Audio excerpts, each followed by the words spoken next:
ਹੋਂ ਹੋਂ ਕਰਤੀ ਸਭ ਮੁਈ ਸੰਪਉ ਕਿਸੈ ਨਾ ਨਾਲ। ਇਹਨੂੰ ਹੋ ਨਹੀਂ ਪੜਨਾ, ਹੋਂ ਹੋਂ। ਤੇ ਕਿਸੇ ਨੂੰ ਕਿਸੇ ਨਹੀਂ ਪੜਨਾ, ਦੁਲਾਵਾਂ ਲਗਾ ਕੇ ਬੋਲਣਾ ਹੈ ਕਿਸੈ। ਹੋਂ ਹੋਂ ਕਰਤੀ ਸਭ ਮੁਈ ਸੰਪਉ ਕਿਸੈ ਨਾ ਨਾਲ। ਸਭ ਦਾ ਮਤਲਬ ਸਾਰੀ ਲੁਕਾਈ, ਮੁਈ ਦਾ ਮਤਲਬ ਦੁਖੀ ਹੋਈ ਹੈ। ਹੋਂ ਹੋਂ ਕਰਤੀ ਦਾ ਮਤਲਬ ਹੰਕਾਰ ਕਰ ਕਰਕੇ, ਤੇ ਸੰਪੋ ਦਾ ਮਤਲਬ ਹੈ ਧਨ ਸੰਪਦਾ, ਜੋ ਪ੍ਰੋਪਰਟੀ ਹੈ। ਗੁਰਦੇਵ ਪਾਤਸ਼ਾਹ ਜੀ ਸਾਨੂੰ ਸਮਝਾ ਰਹੇ ਨੇ ਕਿ ਧਨ ਦੌਲਤ ਕਿਸੇ ਦੇ ਆਤਮਿਕ ਜੀਵਨ ਵਿੱਚ ਸਾਥ ਨਹੀਂ ਦਿੰਦੀ, ਤੇ ਜੋ ਧਨ ਆਦਿਕ ਦੀ ਟੇਕ ਰੱਖਣ ਵਾਲੇ ਲੋਕ ਨੇ ਉਹ ਹੰਕਾਰ ਕਰਦੇ ਨੇ, ਔਰ ਅਹੰਕਾਰ ਕਰ ਕਰਕੇ ਖੱਪ ਖੱਪ ਕੇ ਦੁਖੀ ਹੁੰਦੇ ਨੇ। ਹੋਂ ਹੋਂ ਕਰਤੀ ਸਭ ਮੁਈ, ਮੁਈ ਦਾ ਮਤਲਬ ਦੁਖੀ ਹੋਣਾ ਹੈ। ਕਿ ਜੋ ਧਨ ਦੌਲਤ ਹੈ, ਪ੍ਰੋਪਰਟੀ ਹੈ, ਆਤਮਿਕ ਜੀਵਨ ਵਿੱਚ ਕਿਸੇ ਦਾ ਸਾਥ ਨਹੀਂ ਦਿੰਦੀ, ਲੇਕਿਨ ਲੋਕ ਧਨ ਦੌਲਤ ਦਾ ਹੰਕਾਰ ਕਰ ਕਰਕੇ ਤੇ ਹੰਕਾਰ ਦੇ ਕਾਰਨ ਦੁਖੀ ਰਹਿੰਦੇ ਨੇ, ਆਤਮਿਕ ਮੌਤ ਸਹਿੜ ਲੈਂਦੇ ਨੇ। ਗੁਰਬਾਣੀ ਦੇ ਅੰਦਰ ਸਾਨੂੰ ਸਮਝਾਇਆ ਗਿਆ ਹੈ ਕਿ ਹਉਮੈ ਦੀਰਘ ਰੋਗ ਹੈ, ਕਿ ਇਹ ਬਹੁਤ ਵੱਡਾ ਰੋਗ ਹੈ। ਜਦੋਂ ਕਿਸੇ ਦੇ ਅੰਦਰ ਹਉਮੈ ਹੰਕਾਰ ਪੈਦਾ ਹੋ ਜਾਏ ਤਾਂ ਉਹ ਦੂਜਿਆਂ ਦੀਆਂ ਭਾਵਨਾਵਾਂ ਦੀ ਕਦਰ ਨਹੀਂ ਕਰਦਾ, ਦੂਜਿਆਂ ਨੂੰ ਉਹ ਨੀਵਾਂ ਦਿਖਾਉਂਦਾ ਹੈ, ਆਪਣੇ ਆਪ ਨੂੰ ਉੱਚਾ ਸਮਝਦਾ ਹੈ। ਇਸ ਤਰ੍ਹਾਂ ਉਹ ਆਪ ਵੀ ਦੁਖੀ ਹੁੰਦਾ ਹੈ ਤੇ ਦੂਜਿਆਂ ਨੂੰ ਵੀ ਦੁਖੀ ਕਰਦਾ ਹੈ। ਗੁਰੂ ਜੀ ਨੇ ਬਚਨ ਕੀਤਾ ਹੈ ਕਿ ਇਹੋ ਜਿਹੇ ਮਨੁੱਖ ਦੇ ਜੀਵਨ ਵਿੱਚ ਰਸ ਨਹੀਂ ਹੁੰਦਾ। ਸਾਕਤ ਹਰ ਰਸ ਸਾਧ ਨਾ ਜਾਣਿਆ, ਤਿਨ ਅੰਤਰ ਹਉਮੈ ਕੰਡਾ ਹੈ। ਜਿਉਂ ਜਿਉਂ ਚਲਹਿ ਚੁਭੈ ਦੁੱਖ ਪਾਵੈ, ਜਮਕਾਲ ਸਹਿ ਸਿਰ ਡੰਡਾ ਹੈ। ਤਾਂ ਇਸ ਤਰ੍ਹਾਂ ਅਹੰਕਾਰ ਜਿਹੜਾ ਹੈ ਉਹ ਮਨੁੱਖ ਦੇ ਦੁੱਖਾਂ ਦਾ ਕਾਰਨ ਬਣ ਜਾਂਦਾ ਹੈ। ਦੂਜੇ ਭਾਏ ਦੁੱਖ ਪਾਇਆ, ਸਭ ਜੋ ਹੀ ਜਮਕਾਲ। ਜੋ ਹੀ ਦਾ ਮਤਲਬ ਤੱਕੀ ਹੈ, ਵੇਖੀ ਹੈ, ਆਪਣੀ ਨਜ਼ਰ ਦੇ ਅੰਦਰ ਰੱਖਿਆ ਹੈ। ਕਾਲ ਦਾ ਮਤਲਬ ਕਾਲ ਨੇ, ਮੌਤ ਨੇ। ਦੂਜੇ ਭਾਏ ਦਾ ਮਤਲਬ ਹੈ ਮਾਇਆ ਦੇ ਪਿਆਰ ਵਿੱਚ। ਮਾਇਆ ਦੇ ਪਿਆਰ ਦੇ ਅੰਦਰ ਸਭ ਨੇ ਹੀ ਦੁੱਖ ਪਾਇਆ ਹੈ। ਦੂਜੇ ਭਾਏ ਦੁੱਖ ਪਾਇਆ। ਦੂਜੇ ਭਾਏ ਦਾ ਮਤਲਬ ਰੱਬ ਨੂੰ ਛੱਡ ਕੇ, ਸੱਚ ਨੂੰ ਛੱਡ ਕੇ ਜੋ ਮਾਇਆ ਦਾ ਪਿਆਰ ਹੈ, ਦੂਜੇ ਦਾ ਪਿਆਰ ਹੈ। ਤੇ ਇੱਥੇ ਮਾਇਆ ਦਾ ਮਤਲਬ ਪੈਸਾ ਨਹੀਂ ਹੈ। ਇੱਥੇ ਮਾਇਆ ਦਾ ਮਤਲਬ ਉਹ ਸੋਚ, ਜੋ ਸੋਚ ਸਾਨੂੰ ਰੱਬ ਨਾਲੋਂ ਤੋੜਦੀ ਹੈ, ਜੋ ਸੋਚ ਸਾਡੇ ਅੰਦਰ ਸੈਲਫਿਸ਼ਨੈਸ ਪੈਦਾ ਕਰਦੀ ਹੈ, ਔਰ ਜੋ ਸੋਚ ਸਾਡੇ ਅੰਦਰ ਮੇਰ ਤੇਰ ਦੇ ਵਿਤਕਰੇ ਕਰਦੀ ਹੈ। ਇੱਕ ਨੂੰ ਛੱਡ ਕੇ ਜੋ ਦੂਜੇ ਦਾ ਪਿਆਰ ਹੈ, ਇਹਦੇ ਅੰਦਰ ਹਰ ਬੰਦਾ ਦੁੱਖ ਹੀ ਪਾਉਂਦਾ ਹੈ, ਕਿਉਂਕਿ ਇਸ ਦੇ ਅੰਦਰ ਕੋਈ ਸੁੱਖ ਦਾ ਕਾਰਨ ਹੈ ਨਹੀਂ ਹੈ। ਸਭ ਜੋ ਹੀ ਜਮਕਾਲ, ਤੇ ਸਾਰੇ ਹੀ ਜੋ ਲੋਕ ਨੇ ਜਿਨ੍ਹਾਂ ਨੇ ਸੱਚ ਨੂੰ ਛੱਡ ਕੇ ਵਿਕਾਰਾਂ ਦੇ ਨਾਲ ਪ੍ਰੀਤ ਪਾ ਲਈ ਹੈ, ਉਹਨਾਂ ਸਾਰਿਆਂ ਨੂੰ ਆਤਮਿਕ ਮੌਤ ਨੇ ਆਪਣੀ ਨਜ਼ਰ ਵਿੱਚ ਰੱਖਿਆ ਹੋਇਆ ਹੈ। ਭਾਵ ਕਿ ਉਹ ਆਤਮਿਕ ਮੌਤੇ ਮਰੇ ਰਹਿੰਦੇ ਨੇ। ਉਹਨਾਂ ਦੇ ਅੰਦਰੋਂ ਇਨਸਾਨੀਅਤ ਜਿਹੜੀ ਹੈ ਉਹ ਖਤਮ ਹੋ ਜਾਂਦੀ ਹੈ, ਔਰ ਉਹ ਇਨਸਾਨ ਦੁੱਖ ਪਾਉਂਦੇ ਨੇ। ਹੁਣ ਇਹਦੇ ਤੋਂ ਬਚਿਆ ਕਿਵੇਂ ਜਾਏ? ਕਿ ਸਾਰੀ ਸ੍ਰਿਸ਼ਟੀ ਹੀ ਇਸ ਗ੍ਰਿਫਤ ਵਿੱਚ ਹੈ, ਜਾਂ ਕਿ ਕੁਝ ਲੋਕ ਬਚੇ ਨੇ, ਔਰ ਜੇ ਕੋਈ ਬਚਣਾ ਚਾਹੇ ਤਾਂ ਕੀ ਬਚਿਆ ਜਾ ਸਕਦਾ ਹੈ? ਗੁਰੂ ਪਾਤਸ਼ਾਹ ਜੀ ਕਹਿੰਦੇ ਨੇ ਹਾਂ, ਬਚਿਆ ਜਾ ਸਕਦਾ ਹੈ। ਕੌਣ ਬਚ ਸਕਦਾ ਹੈ? ਨਾਨਕ ਗੁਰਮੁਖ ਉਭਰੇ ਸਾਚਾ ਨਾਮ ਸੰਭਾਲ।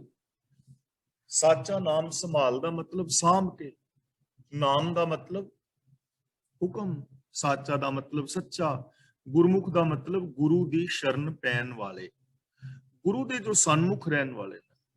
ਗੁਰਮੁਖ ਦਾ ਮਤਲਬ ਗੁਰੂ ਦੇ ਸਨਮੁਖ ਰਹਿਣ ਵਾਲੇ, ਯਾਨੀ ਜਿਨ੍ਹਾਂ ਨੇ ਗੁਰੂ ਦੇ ਦਿੱਤੇ ਹੋਏ ਵੇ ਆਫ ਲਾਈਫ ਨੂੰ ਅਪਣਾ ਲਿਆ, ਜੋ ਗੁਰੂ ਦੇ ਦੱਸੇ ਰਾਹਾਂ ਤੇ ਤੁਰਦੇ ਨੇ। ਉਹ ਇਹਨਾਂ ਦੁੱਖਾਂ ਤੋਂ ਔਰ ਇਸ ਮਾਇਆ ਤੋਂ ਬਚ ਜਾਂਦੇ ਨੇ। ਤੇ ਬਚ ਕਿਵੇਂ ਜਾਂਦੇ ਨੇ? ਸਾਚਾ ਨਾਮ ਸੰਭਾਲ, ਕਿਉਂਕਿ ਉਹ ਗੁਰੂ ਦੇ ਦੱਸੇ ਰਾਹਾਂ ਤੇ ਚੱਲ ਕੇ ਸੱਚੇ ਨਾਮ ਨੂੰ, ਯਾਨੀ ਸੱਚੇ ਹੁਕਮ ਨੂੰ, ਰੱਬੀ ਗੁਣਾਂ ਨੂੰ ਆਪਣੇ ਹਿਰਦੇ ਦੇ ਅੰਦਰ ਸੰਭਾਲਦੇ ਨੇ, ਆਪਣੇ ਚੇਤੇ ਦੇ ਅੰਦਰ ਵਸਾਉਂਦੇ ਨੇ, ਆਪਣੀ ਸੋਚ ਦੇ ਅੰਦਰ ਵਸਾ ਲੈਂਦੇ ਨੇ। ਤਾਂ ਜੋ ਇਨਸਾਨ ਗੁਰੂ ਗਿਆਨ ਮੁਤਾਬਕ ਜ਼ਿੰਦਗੀ ਜੀਂਦਾ ਹੈ ਔਰ ਸੱਚੇ ਹੁਕਮ ਦੇ ਅਨੁਸਾਰ ਜ਼ਿੰਦਗੀ ਜੀਂਦਾ ਹੈ, ਰੱਬੀ ਰਜ਼ਾ ਵਿੱਚ ਤੁਰਦਾ ਹੈ, ਰੱਬੀ ਗੁਣਾਂ ਨੂੰ ਸੰਭਾਲਦਾ ਹੈ, ਉਹ ਇਨਸਾਨ ਇਸ ਮਾਇਆ ਤੋਂ, ਵਿਕਾਰਾਂ ਤੋਂ ਔਰ ਦੁੱਖਾਂ ਤੋਂ ਬਚ ਜਾਂਦਾ ਹੈ। ਤਾਂ ਇਸ ਪਾਵਨ ਸ਼ਲੋਕ ਰਾਹੀਂ ਗੁਰਦੇਵ ਪਾਤਸ਼ਾਹ ਸਾਨੂੰ ਸਮਝਾ ਰਹੇ ਨੇ ਕਿ ਜਿੱਥੇ ਆਮ ਇਨਸਾਨ ਹਉਮੈ ਹੰਕਾਰ ਦੇ ਵਿੱਚ ਗ੍ਰਸਤ ਹੈ, ਪ੍ਰੋਪਰਟੀ, ਧਨ ਦੌਲਤ ਆਦਿਕ ਦੇ ਵਿੱਚ, ਤੇ ਇਹ ਆਤਮਿਕ ਜੀਵਨ ਵਿੱਚ ਸਾਥ ਵੀ ਨਹੀਂ ਦਿੰਦੀ, ਸੱਚ ਨੂੰ ਛੱਡ, ਰੱਬ ਨੂੰ ਛੱਡ, ਕਿਸੇ ਦੂਜੇ ਦੇ ਪਿਆਰ ਕਰਕੇ, ਜੋ ਮਾਇਆ ਦਾ ਪਿਆਰ ਵਿਕਾਰਾਂ ਦਾ ਹੈ, ਉਹਦੇ ਕਰਕੇ ਬੰਦਾ ਦੁੱਖ ਪਾਉਂਦਾ ਹੈ, ਆਤਮਿਕ ਮੌਤ ਸਹਿੜ ਲੈਂਦਾ ਹੈ। ਪਰ ਜੋ ਗੁਰੂ ਦੇ ਦੱਸੇ ਰਾਹਾਂ ਤੇ ਤੁਰਨ ਵਾਲੇ ਨੇ, ਉਹ ਸੱਚੇ ਨਾਮ ਨੂੰ ਸੰਭਾਲਦੇ ਨੇ, ਗੁਣਾਂ ਨੂੰ ਆਪਣੇ ਹਿਰਦੇ ਵਿੱਚ ਵਸਾਉਂਦੇ ਨੇ, ਤੇ ਉਹ ਇਹਨਾਂ ਵਿਕਾਰਾਂ ਤੋਂ, ਪਾਪਾਂ ਤੋਂ ਔਰ ਦੁੱਖਾਂ ਤੋਂ ਬਚ ਜਾਂਦੇ ਨੇ। ਇਸ ਲਈ ਜੇ ਕੋਈ ਇਨਸਾਨ, ਚਾਹੇ ਉਹ ਹਿੰਦੂ, ਮੁਸਲਮਾਨ, ਸਿੱਖ, ਈਸਾਈ ਕੋਈ ਵੀ ਹੈ, ਇਸਤਰੀ ਪੁਰਸ਼, ਜਵਾਨ, ਬੱਚੀ, ਬੱਚਾ, ਬਜ਼ੁਰਗ ਕੋਈ ਵੀ ਹੈ, ਜੋ ਵੀ ਇਹਨਾਂ ਦੁੱਖਾਂ ਔਰ ਵਿਕਾਰਾਂ ਤੋਂ ਬਚਣਾ ਚਾਹੁੰਦਾ ਹੈ, ਉਹ ਗੁਰਬਾਣੀ ਮੁਤਾਬਕ ਜ਼ਿੰਦਗੀ ਜੀਵੇ ਔਰ ਸ਼ੁਭ ਗੁਣਾਂ ਨੂੰ ਆਪਣੇ ਹਿਰਦੇ ਵਿੱਚ ਵਸਾਏ, ਤਾਂ ਉਹ ਇਹਨਾਂ ਵਿਕਾਰਾਂ, ਪਾਪਾਂ ਤੋਂ ਬਚ ਸਕਦਾ ਹੈ। ਅਗਲਾ ਸ਼ਲੋਕ ਸਾਹਿਬ ਸ੍ਰੀ ਗੁਰੂ ਨਾਨਕ ਪਾਤਸ਼ਾਹ ਜੀ ਦਾ ਹੈ। ਗੱਲੀ ਅਸੀਂ ਚੰਗੀਆਂ, ਆਚਾਰੀ ਬੁਰੀਆਂ। ਇੱਥੇ ਦੇਖੋ ਲਿਖਿਆ ਹੈ ਗਲੀ। ਜੇ ਅਸੀਂ ਗਲੀ ਪੜਾਂਗੇ ਤੇ ਇਹਦਾ ਮਤਲਬ ਹੋ ਜਾਏਗਾ ਗਲਿਆਂ ਵਿੱਚ। ਇੱਥੇ ਗੱਗੇ ਦੇ ਉੱਤੇ ਅੱਧਕ ਲਗਾਉਣਾ ਹੈ, ਗੱਲੀ। ਅਸੀਂ ਚੰਗੀਆਂ, ਆਚਾਰੀ ਨਹੀਂ, ਆਚਾਰੀ ਬੁਰੀਆਂ, ਇਹ ਸਾਰੇ ਬਹੁਵਚਨੀ ਸ਼ਬਦ ਨੇ। ਗੱਲੀ ਅਸੀਂ ਚੰਗੀਆਂ, ਇਹ ਗੱਲਾਂ ਬਾਤਾਂ ਦੇ ਵਿੱਚ ਤੇ ਅਸੀਂ ਬਹੁਤ ਚੰਗੇ ਹਾਂ, ਪਰ ਆਚਰਨ ਦੀਆਂ ਅਸੀਂ ਮਾੜੀਆਂ ਹਾਂ।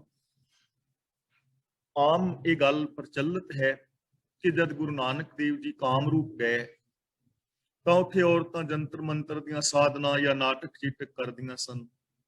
ਨੂਰ ਸ਼ਾਹ ਉੱਥੋਂ ਦੀ ਇੱਕ ਚੇਤਕੀ ਸੀ, ਮਤਲਬ, ਤੇ ਉਹਨਾਂ ਨੂੰ ਇਹ ਉਪਦੇਸ਼ ਦਿੱਤਾ। ਇਹ ਆਮ ਇਹਦੇ ਨਾਲ ਜੋੜਿਆ ਜਾਂਦਾ ਹੈ, ਇਹ ਸ਼ਬਦ ਦੇ ਨਾਲ। ਪਰ ਗੱਲ ਇੱਥੇ ਸਾਰਿਆਂ ਦੀ ਹੈ। ਕੋਈ ਵੀ ਇਸਤਰੀ ਹੈ, ਪੁਰਸ਼ ਹੈ, ਜੋ ਵੀ ਇਨਸਾਨ ਗੱਲਾਂ ਬਾਤਾਂ ਦੇ ਨਾਲ ਤੇ ਚੰਗਾ ਹੈ। ਆਚਾਰੀ ਬੁਰੀਆਂ, ਪਰ ਜੋ ਆਚਾਰ ਹੈ, ਚਾਲ ਚੱਲਣ ਹੈ, ਉਹਦੇ ਵਿੱਚ ਬੁਰਾ ਹੈ, ਤਾਂ ਉਸ ਇਨਸਾਨ ਨੂੰ ਅਸੀਂ ਚੰਗਾ ਨਹੀਂ ਕਹਿ ਸਕਦੇ। ਉਹ ਇਨਸਾਨ ਸਮਾਜ ਵਾਸਤੇ ਲਾਹੇਵੰਦ ਨਹੀਂ ਹੋ ਸਕਦਾ, ਉਹ ਇਨਸਾਨ ਕਿਸੇ ਦਾ ਭਲਾ ਨਹੀਂ ਕਰ ਸਕਦਾ, ਔਰ ਉਹਦੇ ਆਪਣੇ ਜੀਵਨ ਦੇ ਅੰਦਰ ਵੀ ਸੁਖ ਸ਼ਾਂਤੀ ਨਹੀਂ ਆ ਸਕਦੀ, ਜਿਹੜਾ ਆਚਰਨ ਦਾ ਬੁਰਾ ਹੈ। ਗੱਲਾਂ ਬਾਤਾਂ ਦੇ ਨਾਲ ਤੇ ਉਹ ਧਰਮ ਦੀਆਂ ਗੱਲਾਂ ਕਰ ਰਿਹਾ ਹੈ, ਗੱਲਾਂ ਬਾਤਾਂ ਉਹ ਪਰਉਪਕਾਰ ਦੀਆਂ ਕਰਦਾ ਹੈ, ਗੱਲਾਂ ਬਾਤਾਂ ਉਹ ਦੂਜਿਆਂ ਨੂੰ ਸੁੱਖ ਦੇਣ ਦੀਆਂ ਕਰਦਾ ਹੈ, ਗੱਲਾਂ ਬਾਤਾਂ ਉੱਚੇ ਆਚਰਨ ਦੀਆਂ ਕਰਦਾ ਹੈ, ਲੇਕਿਨ ਆਚਰਨ ਕਰਕੇ ਮਾੜਾ ਹੈ, ਤਾਂ ਐਸਾ ਇਨਸਾਨ ਤਾਂ ਖਤਰਨਾਕ ਹੈ। ਜਿਵੇਂ ਹੁਣ ਅਸੀਂ ਦੇਖਦੇ ਹਾਂ, ਕੁਛ ਵੱਡੇ ਵੱਡੇ ਪਦਵੀਆਂ ਦੇ ਬਾਬੇ ਜੇਲ੍ਹ ਦੇ ਵਿੱਚ ਬੈਠੇ ਨੇ, ਕਿੰਨੀਆਂ ਉੱਚੀਆਂ ਗੱਲਾਂ ਕਰਦੇ ਸਨ, ਰੱਬ ਦੇ ਮੈਸੇਂਜਰ ਬਣੇ ਸਨ ਔਰ ਰੱਬ ਦਾ ਰੂਪ ਖਵਾਉਂਦੇ ਸਨ, ਲੇਕਿਨ ਅੱਜ ਉਹ ਆਚਰਨ ਤੋਂ ਗਿਰਨ ਕਰਕੇ ਜੇਲ੍ਹਾਂ ਦੇ ਵਿੱਚ ਬੈਠੇ।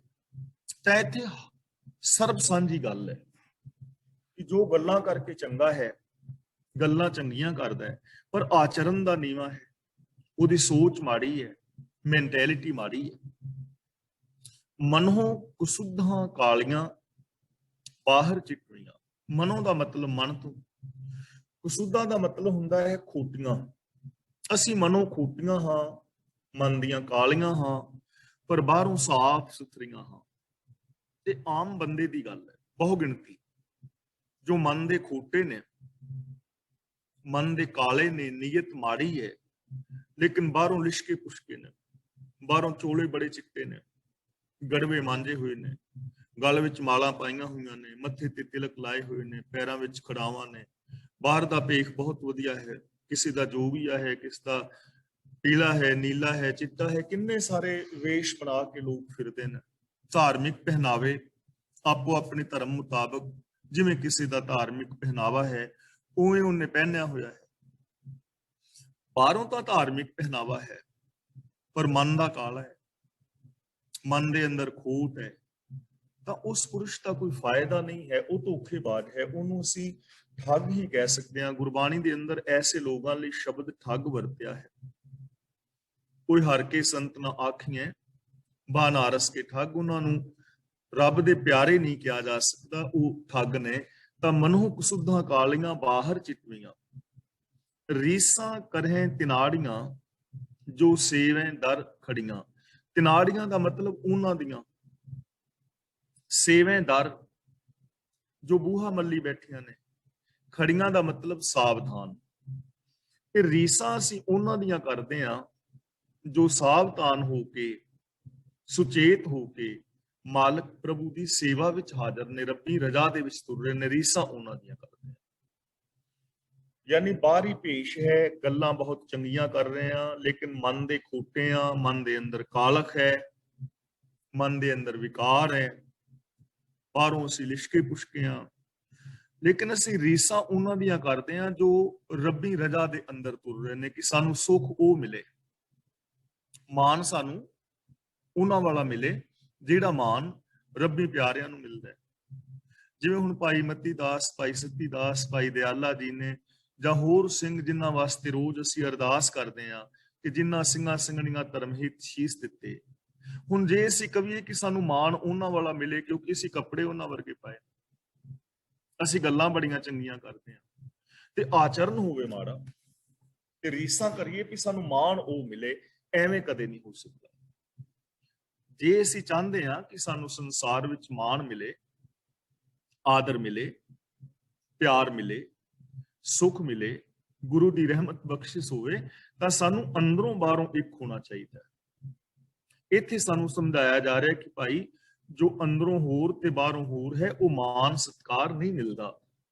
ਕਿਸੇ ਦਾ ਰੂਪ ਧਾਰਨ ਕਰਕੇ, ਕਿਸੇ ਵਰਗੇ ਕੱਪੜੇ ਪਾ ਕੇ, ਕਿਸੇ ਵਰਗਾ ਭੇਸ਼ ਬਣਾ ਕੇ ਤੇ ਆਚਰਨ ਨੀਵਾਂ ਰੱਖ ਕੇ ਕਦੇ ਵੀ ਉੱਚਾ ਸੁੱਚਾ ਜੀਵਨ ਨਹੀਂ ਜੀਵਿਆ ਜਾ ਸਕਦਾ, ਕਦੇ ਵੀ ਸੁੱਖ ਸ਼ਾਂਤੀ ਨਹੀਂ ਮਾਣੀ ਜਾ ਸਕਦੀ। ਇਸ ਲਈ ਸਾਨੂੰ ਸੁਚੇਤ ਹੋ ਕੇ, ਅੰਦਰੋਂ ਬਾਹਰੋਂ ਇੱਕ ਹੋ ਕੇ ਗੁਰੂ ਦੇ ਹੁਕਮਾਂ ਅਨੁਸਾਰ ਜ਼ਿੰਦਗੀ ਜੀਣੀ ਚਾਹੀਦੀ ਹੈ। ਤੇ ਰੀਸਾਂ ਕਿਹਨਾਂ ਦੀਆਂ ਕਰਦੇ ਆ? ਨਾਲ ਖਸਮੈ ਰਤੀਆਂ ਮਾਣਹਿ ਸੁਖ ਰਲੀਆਂ। ਰਲੀਆਂ ਦਾ ਮਤਲਬ ਮੌਜਾਂ, ਜੋ ਖਸਮ ਦੇ ਪਿਆਰ ਵਿੱਚ ਭਿੱਜੀਆਂ ਹੋਈਆਂ ਨੇ ਤੇ ਆਨੰਦ ਦੇ ਅੰਦਰ ਮੌਜਾਂ ਮਾਣ ਰਹੀਆਂ ਨੇ। ਅਸੀਂ ਰੀਸਾਂ ਉਹਨਾਂ ਦੀਆਂ ਕਰਦੇ ਆ ਕਿ ਅਸੀਂ ਵੀ ਉਹ ਮੌਜ ਮਾਣੀਏ, ਅਸੀਂ ਵੀ ਉਹ ਆਨੰਦ ਪ੍ਰਾਪਤ ਕਰੀਏ ਜੋ ਰੱਬੀ ਪਿਆਰ ਦੇ ਵਿੱਚ ਰੰਗੇ ਹੋਏ ਨੇ।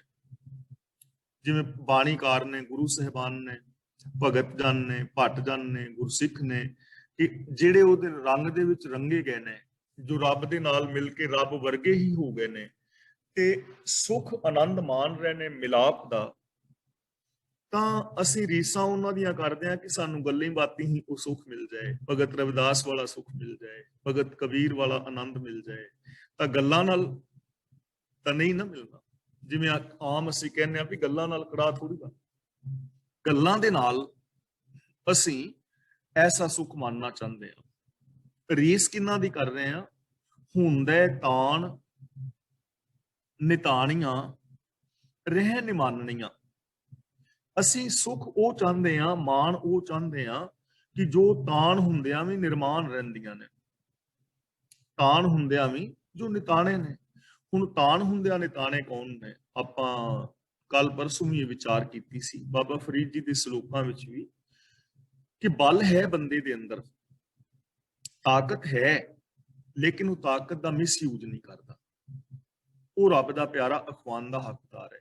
ਜਿਹਦੇ ਕੋਲ ਗਿਆਨ ਹੈ ਪਰ ਆਪਣੇ ਗਿਆਨ ਦੇ ਨਾਲ ਕਿਸੇ ਦਾ ਆਰਥਿਕ ਮਾਨਸਿਕ ਸ਼ੋਸ਼ਣ ਨਹੀਂ ਕਰਦਾ, ਜਿਸ ਕੋਲ ਮਾਣ ਹੈ ਪਰ ਉਹ ਨਿਮਾਣਾ ਹੋ ਕੇ ਰਹਿੰਦਾ ਹੈ, ਉਹਨੂੰ ਕਹਿੰਦੇ ਨੇ ਨਿਤਾਣਾ। ਯਾਨੀ ਹੁੰਦੇ ਤਾਣ ਨਿਤਾਣੀਆਂ ਰਹਿ ਨਿਮਾਨਣੀਆਂ। ਜਿਨ੍ਹਾਂ ਦੇ ਕੋਲ ਮਾਣ ਵੀ ਹੈ, ਜਿਨ੍ਹਾਂ ਦੇ ਕੋਲ ਬਲ ਵੀ ਹੈ, ਲੇਕਿਨ ਉਸ ਬਲ ਦਾ ਉਹ ਮਿਸਯੂਜ ਨਹੀਂ ਕਰਦੇ, ਉਹ ਕਿਸੇ ਨੂੰ ਗੁਲਾਮ ਨਹੀਂ ਕਰਦੇ। ਬਲ ਦੇਖੋ ਔਰੰਗਜ਼ੇਬ ਦੇ ਕੋਲ ਵੀ ਹੈ ਨਾ, ਤੇ ਉਸ ਬਲ ਦੇ ਨਾਲ ਉਹ ਕੀ ਕਰ ਰਿਹਾ ਹੈ? ਤਾਕਤ ਹਿਟਲਰ ਦੇ ਕੋਲ ਹੈ ਤੇ ਉਸ ਤਾਕਤ ਨੂੰ ਯੂਜ਼ ਕਿਵੇਂ ਕਰ ਰਿਹਾ ਹੈ?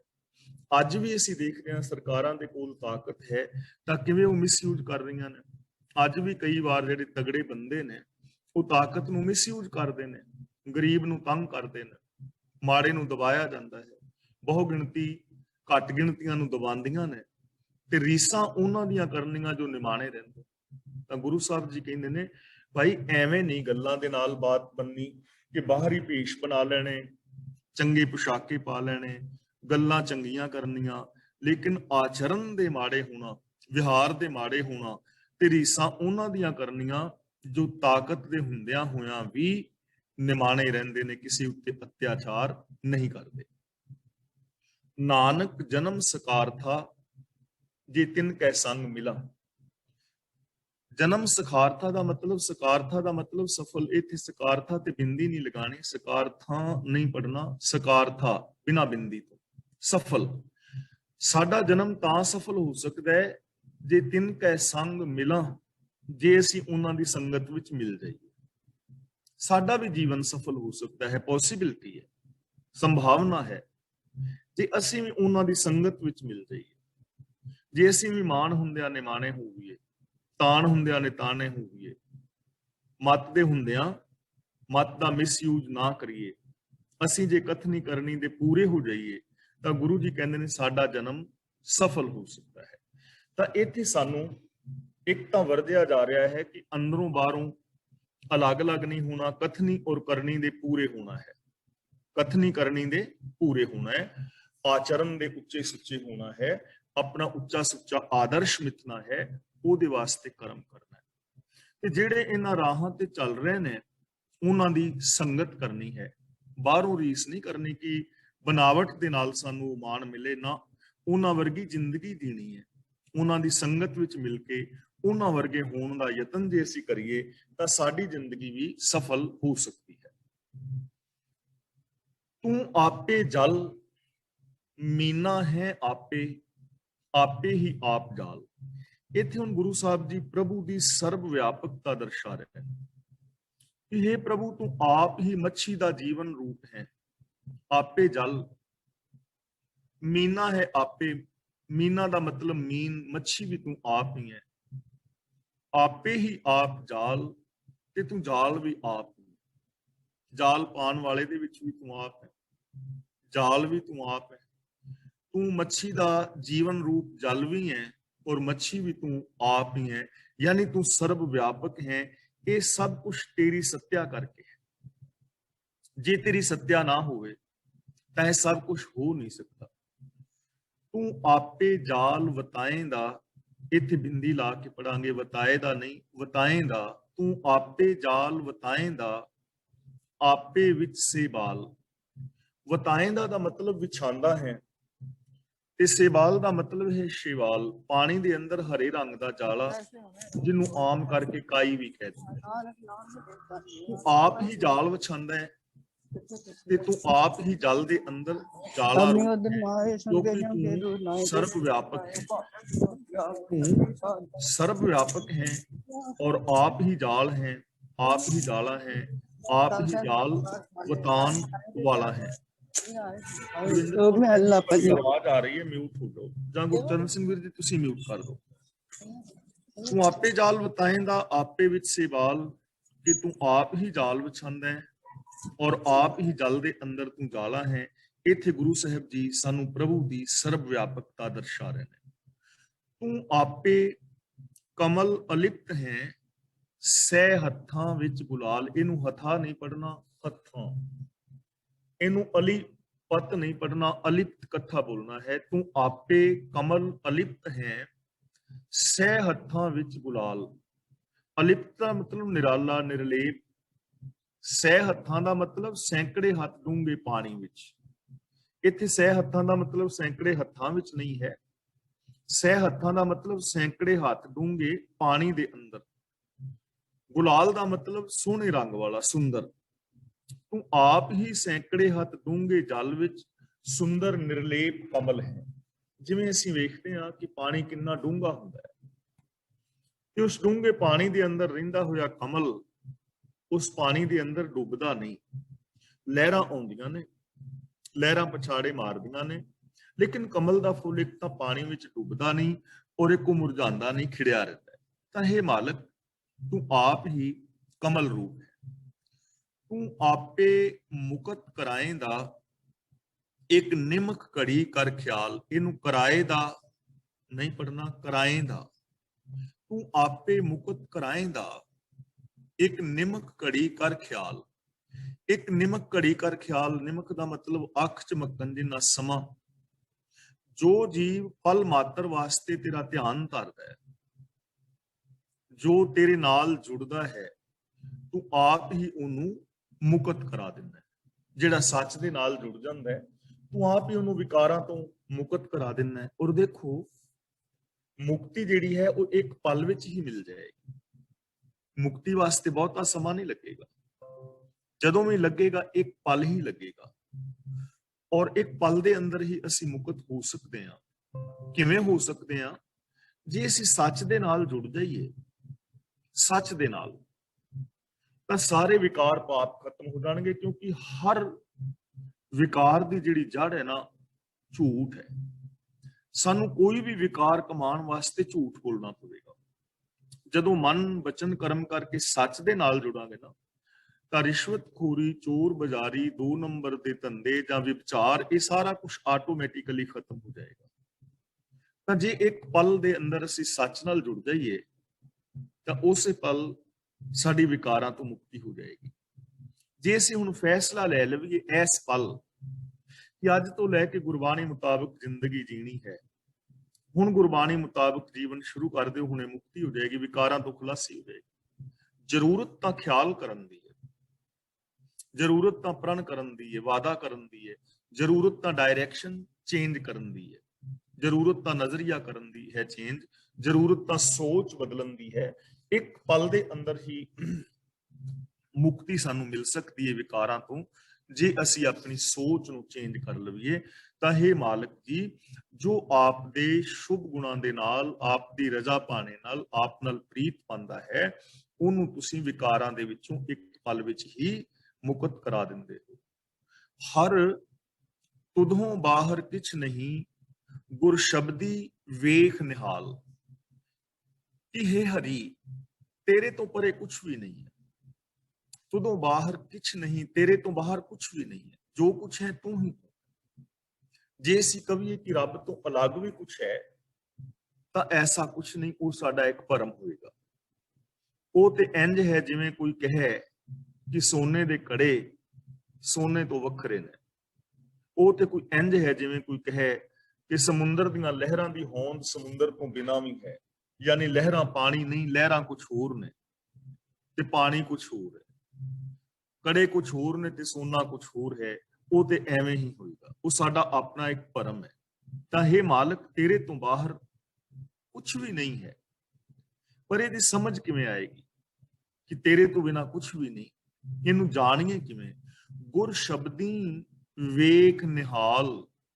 ਗੁਰੂ ਦੇ ਸ਼ਬਦ ਦੀ ਰਾਹੀਂ ਤੈਨੂੰ ਹਰ ਥਾਂ ਵੇਖ ਕੇ ਚੜ੍ਹਦੀ ਕਲਾ ਵਿੱਚ ਰਹਿ ਸਕੀਦਾ। ਨਿਹਾਲ ਦਾ ਮਤਲਬ ਹੁੰਦਾ ਹੈ ਚੜ੍ਹਦੀ ਕਲਾ ਵਿੱਚ ਰਹਿਣਾ, ਪ੍ਰਸੰਨ ਰਹਿਣਾ, ਖਿੜਿਆ ਹੋਇਆ ਰਹਿਣਾ। ਵੇਖ ਦਾ ਮਤਲਬ ਵੇਖ ਕੇ, ਗੁਰ ਸ਼ਬਦੀ ਦਾ ਮਤਲਬ ਗੁਰੂ ਦੇ ਸ਼ਬਦ ਦੀ ਰਾਹੀਂ, ਗੁਰੂ ਦੇ ਗਿਆਨ ਰਾਹੀਂ, ਗੁਰੂ ਦੇ ਉਪਦੇਸ਼ ਰਾਹੀਂ ਤੈਨੂੰ ਹਰ ਥਾਂ ਵੇਖਿਆ ਜਾ ਸਕਦਾ ਹੈ। ਔਰ ਤੈਨੂੰ ਹਰ ਥਾਂ ਵੇਖ ਕੇ ਨਿਹਾਲ ਹੋਇਆ ਜਾ ਸਕਦਾ ਹੈ, ਚੜ੍ਹਦੀ ਕਲਾ ਵਿੱਚ ਰਿਹਾ ਜਾ ਸਕਦਾ ਹੈ, ਆਤਮਿਕ ਆਨੰਦ ਮਾਣਿਆ ਜਾ ਸਕਦਾ ਹੈ ਗੁਰੂ ਦੇ ਸ਼ਬਦ ਦੀ ਰਾਹੀਂ। ਤਾਂ ਮੇਨ ਜਿਹੜੀ ਚੀਜ਼ ਹੈ ਉਹ ਹੈ ਗੁਰੂ ਦਾ ਉਪਦੇਸ਼, ਗੁਰੂ ਦਾ ਦਿੱਤਾ ਵੇ ਆਫ ਲਾਈਫ। ਜੇ ਅਸੀਂ ਗੁਰਬਾਣੀ ਮੁਤਾਬਕ ਜ਼ਿੰਦਗੀ ਜੀਵੀਏ ਤਾਂ ਜੋ ਸਾਡਾ ਭਰਮ ਹੈ ਕਿ ਅਸੀਂ ਔਰ ਇਹ ਸੰਸਾਰ ਰੱਬ ਤੋਂ ਵੱਖਰਾ ਹੈ, ਉਹ ਭਰਮ ਦੂਰ ਹੋ ਜਾਏਗਾ ਤੇ ਇਹ ਵਿਸ਼ਵ, ਇਹ ਸੰਸਾਰ ਉਹਦਾ ਹੀ ਰੂਪ ਨਜ਼ਰੀ ਪਵੇਗਾ। ਅਗਲਾ ਸ਼ਲੋਕ ਸਾਹਿਬ ਸ੍ਰੀ ਗੁਰੂ ਅਮਰਦਾਸ ਪਾਤਸ਼ਾਹ ਜੀ ਦਾ ਹੈ। ਹੁਕਮ ਨਾ ਜਾਣੈ ਬਹੁਤਾ ਰੋਵੈ। ਰੋਵੈ ਦਾ ਮਤਲਬ ਹੁੰਦਾ ਹੈ ਕਲਪਨਾ। ਜਿਵੇਂ ਅਸੀਂ ਕਹਿੰਦੇ ਨਾ ਕਿ ਫਲਾਂ ਬੰਦਾ ਤੇ ਰੋਂਦੂ ਹੈ, ਉਹ ਤੇ ਹਮੇਸ਼ਾ ਰੋਂਦਾ ਹੀ ਰਹਿੰਦਾ ਹੈ। ਹੁਣ ਉਹ ਰੋਂਦਾ ਰਹਿਣ ਦਾ ਮਤਲਬ ਇਹ ਨਹੀਂ ਕਿ ਉਹ ਬਾਂਹ ਕਰਦਾ ਹੰਝੂ ਵਹਾਉਂਦਾ ਰਹਿੰਦਾ ਹੈ। ਰੋਣ ਦਾ ਮਤਲਬ ਉਹ ਕਲਪਦਾ ਰਹਿੰਦਾ ਹੈ, ਦੁਖੀ ਰਹਿੰਦਾ ਹੈ। ਤਾਂ ਗੁਰੂ ਪਾਤਸ਼ਾਹ ਜੀ ਕਹਿੰਦੇ ਨੇ ਹੁਕਮ ਨਾ ਜਾਣੈ। ਜਿਹੜਾ ਹੁਕਮ ਨੂੰ ਨਹੀਂ ਜਾਣਦਾ, ਜਿਹਨੂੰ ਭਾਣੇ ਦੀ ਸਮਝ ਨਹੀਂ ਹੈ, ਬਹੁਤਾ ਰੋਵੇ ਦਾ ਮਤਲਬ ਉਹਨੂੰ ਬਹੁਤੀ ਕਲਪਨਾ ਲੱਗੀ ਰਹਿੰਦੀ ਹੈ, ਉਹ ਬੰਦਾ ਹਮੇਸ਼ਾ ਵਿਰਲਾਪ ਕਰਦਾ ਰਹਿੰਦਾ ਹੈ, ਉਹ ਦੁਖੀ ਰਹਿੰਦਾ ਹੈ। ਕੌਣ ਦੁਖੀ ਹੈ? ਹੁਕਮ ਨਾ ਜਾਣੈ, ਜਿਹੜਾ ਹੁਕਮ ਨੂੰ ਨਹੀਂ ਜਾਣਦਾ, ਹੁਕਮ ਨੂੰ ਨਹੀਂ ਸਮਝਦਾ। ਅਸਲ ਦੇ ਅੰਦਰ ਰੱਬੀ ਹੁਕਮ ਦੀ ਸਮਝ ਚਾਹੀਦੀ ਹੈ ਤੇ ਉਹ ਸਮਝ ਸਾਨੂੰ ਗੁਰੂ ਗਿਆਨ ਰਾਹੀਂ ਆਏਗੀ ਕਿ ਹਰ ਸ਼ੈ ਹੁਕਮ ਦੇ ਅੰਦਰ ਹੈ। ਹੁਕਮੀ ਹੋਵਨ ਆਕਾਰ, ਹੁਕਮ ਨਾ ਕਹਿਆ ਜਾਈ। ਹੁਕਮੀ ਹੋਵਨ ਜੀ, ਹੁਕਮ ਮਿਲੇ ਵਡਿਆਈ। ਹੁਕਮੀ ਉੱਤਮ ਨੀਚ, ਹੁਕਮ ਲਿਖ ਦੁੱਖ ਸੁਖ ਪਾਈਏ ਹੈ। ਇੱਕ ਨਾ ਹੁਕਮੀ ਬਖਸ਼ੀਸ, ਇੱਕ ਹੁਕਮੀ ਸਦਾ ਪੁਆਈ ਹੈ। ਯਾਨੀ ਹੁਕਮ ਦੇ ਅੰਦਰ ਹੈ ਸਭ ਕੁਛ।